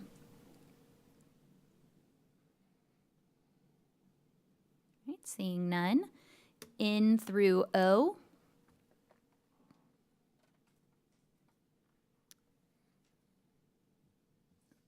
Action agenda P. And I believe the change is in there. Yes. The changes have been made. The language change, it now states under the deregulation, it says require the State Board of Education to revise the school-sponsored events and activities rule to eliminate the requirement for ongoing and repeating permission slips beyond the original enrollment participation form. Sounds good. Okay. I'm a little concerned that may require us to have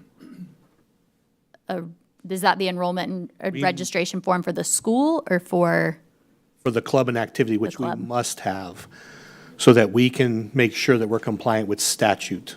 So Okay. the statutory requirement because of the concerns with parents always being informed, once the parent says my child can participate in that club or activity, we don't have to subsequently provide Okay. repeated permission slips. Was that new as well? Or is that just something we hadn't? That is something we initiated this year based off the change in the statute from last session. Okay. Yes, ma'am. Now, for many of our clubs and activities, that already existed, so I don't want to mislead you. I'm worried that that's still allowing us to prevent students from being able to participate in things based on needing to get a permission slip. So there may be an opportunity that we can just, if there's something that we can do at the beginning of the year that's a blanket, my child has permission to participate in any clubs or activities, so I can work. that may be with Mr. something that we Davis and need Mr. Bridges to work on for that would conform with statute. Yes, ma'am. I just don't want kids to not be able to participate because they can't get mom or dad to sign something in a, Yes, ma'am. this is happening today and I just found out about it. I had one thing. Yes, Ms. I was wondering if Superintendent Howard could give us a very quick comment on why he's recommending option 6 for the redistricting map. I am not. This is a board matter. But that's the one that's up. Well, because recommendation, or that Zone 6 was the last map that we developed based off board member feedback and concerns. Okay. And so unless there's any additional new concern, I've not been made privy of, and we're happy to keep working with the board, but this really is outside my purview. I'm just trying to understand. Walking because, delicately here. This is an important vote for me. It is. And I just want to make sure that I'm understanding it. It is right now, it best reflects the changes that would allow us to become in compliance with the requirements. Mr. Bridges' last meeting addressed the changes in timeline requirements. I think the board has had lots of discussion about this, but that map was the most appropriate map that we've been able to develop to date based off your feedback and ensuring that we're trying to make each district as equitable as possible as far as total population as we can. That's a good answer. Say, Thank you. If you'll remember, Ms. Fields, when we brought the maps originally, the first five was the one that was based most equitably and met all those requirements. So this is the adjustments to 5 based on board feedback, which I is don't know that I was at that meeting, but yeah, that's fine. Thank you.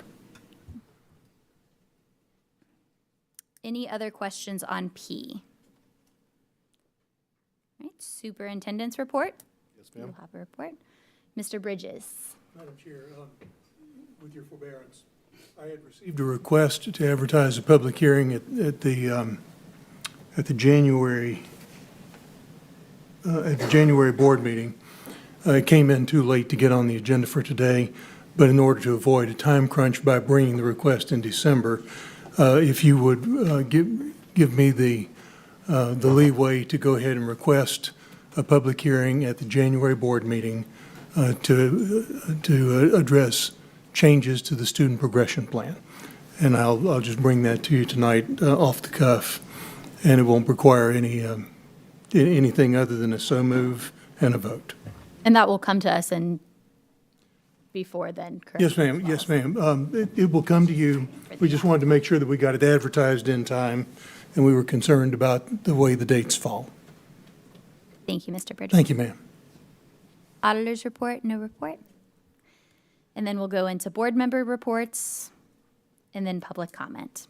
Any questions on this evening's agenda? All right, before we close out and go into discipline, the next meeting is our December meeting, which we would like to do a Christmas luncheon again, or holiday luncheon again, at 11:30. Before the meeting, you'll receive a calendar invite for that. And it is my understanding we're going to do a survey about whether or not we would like to have a white elephant. So be checking your email for your survey on white elephant. And we hope to see you there. Anyone have any updates from your committees? Ms. Fields? I'm going to make it very, very quick.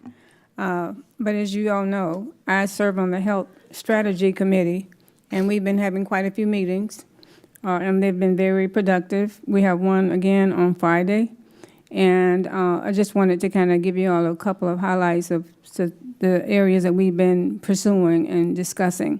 And the purpose is to do market research into the health plan options for our group and then make a recommendation for a 2025 plan structure.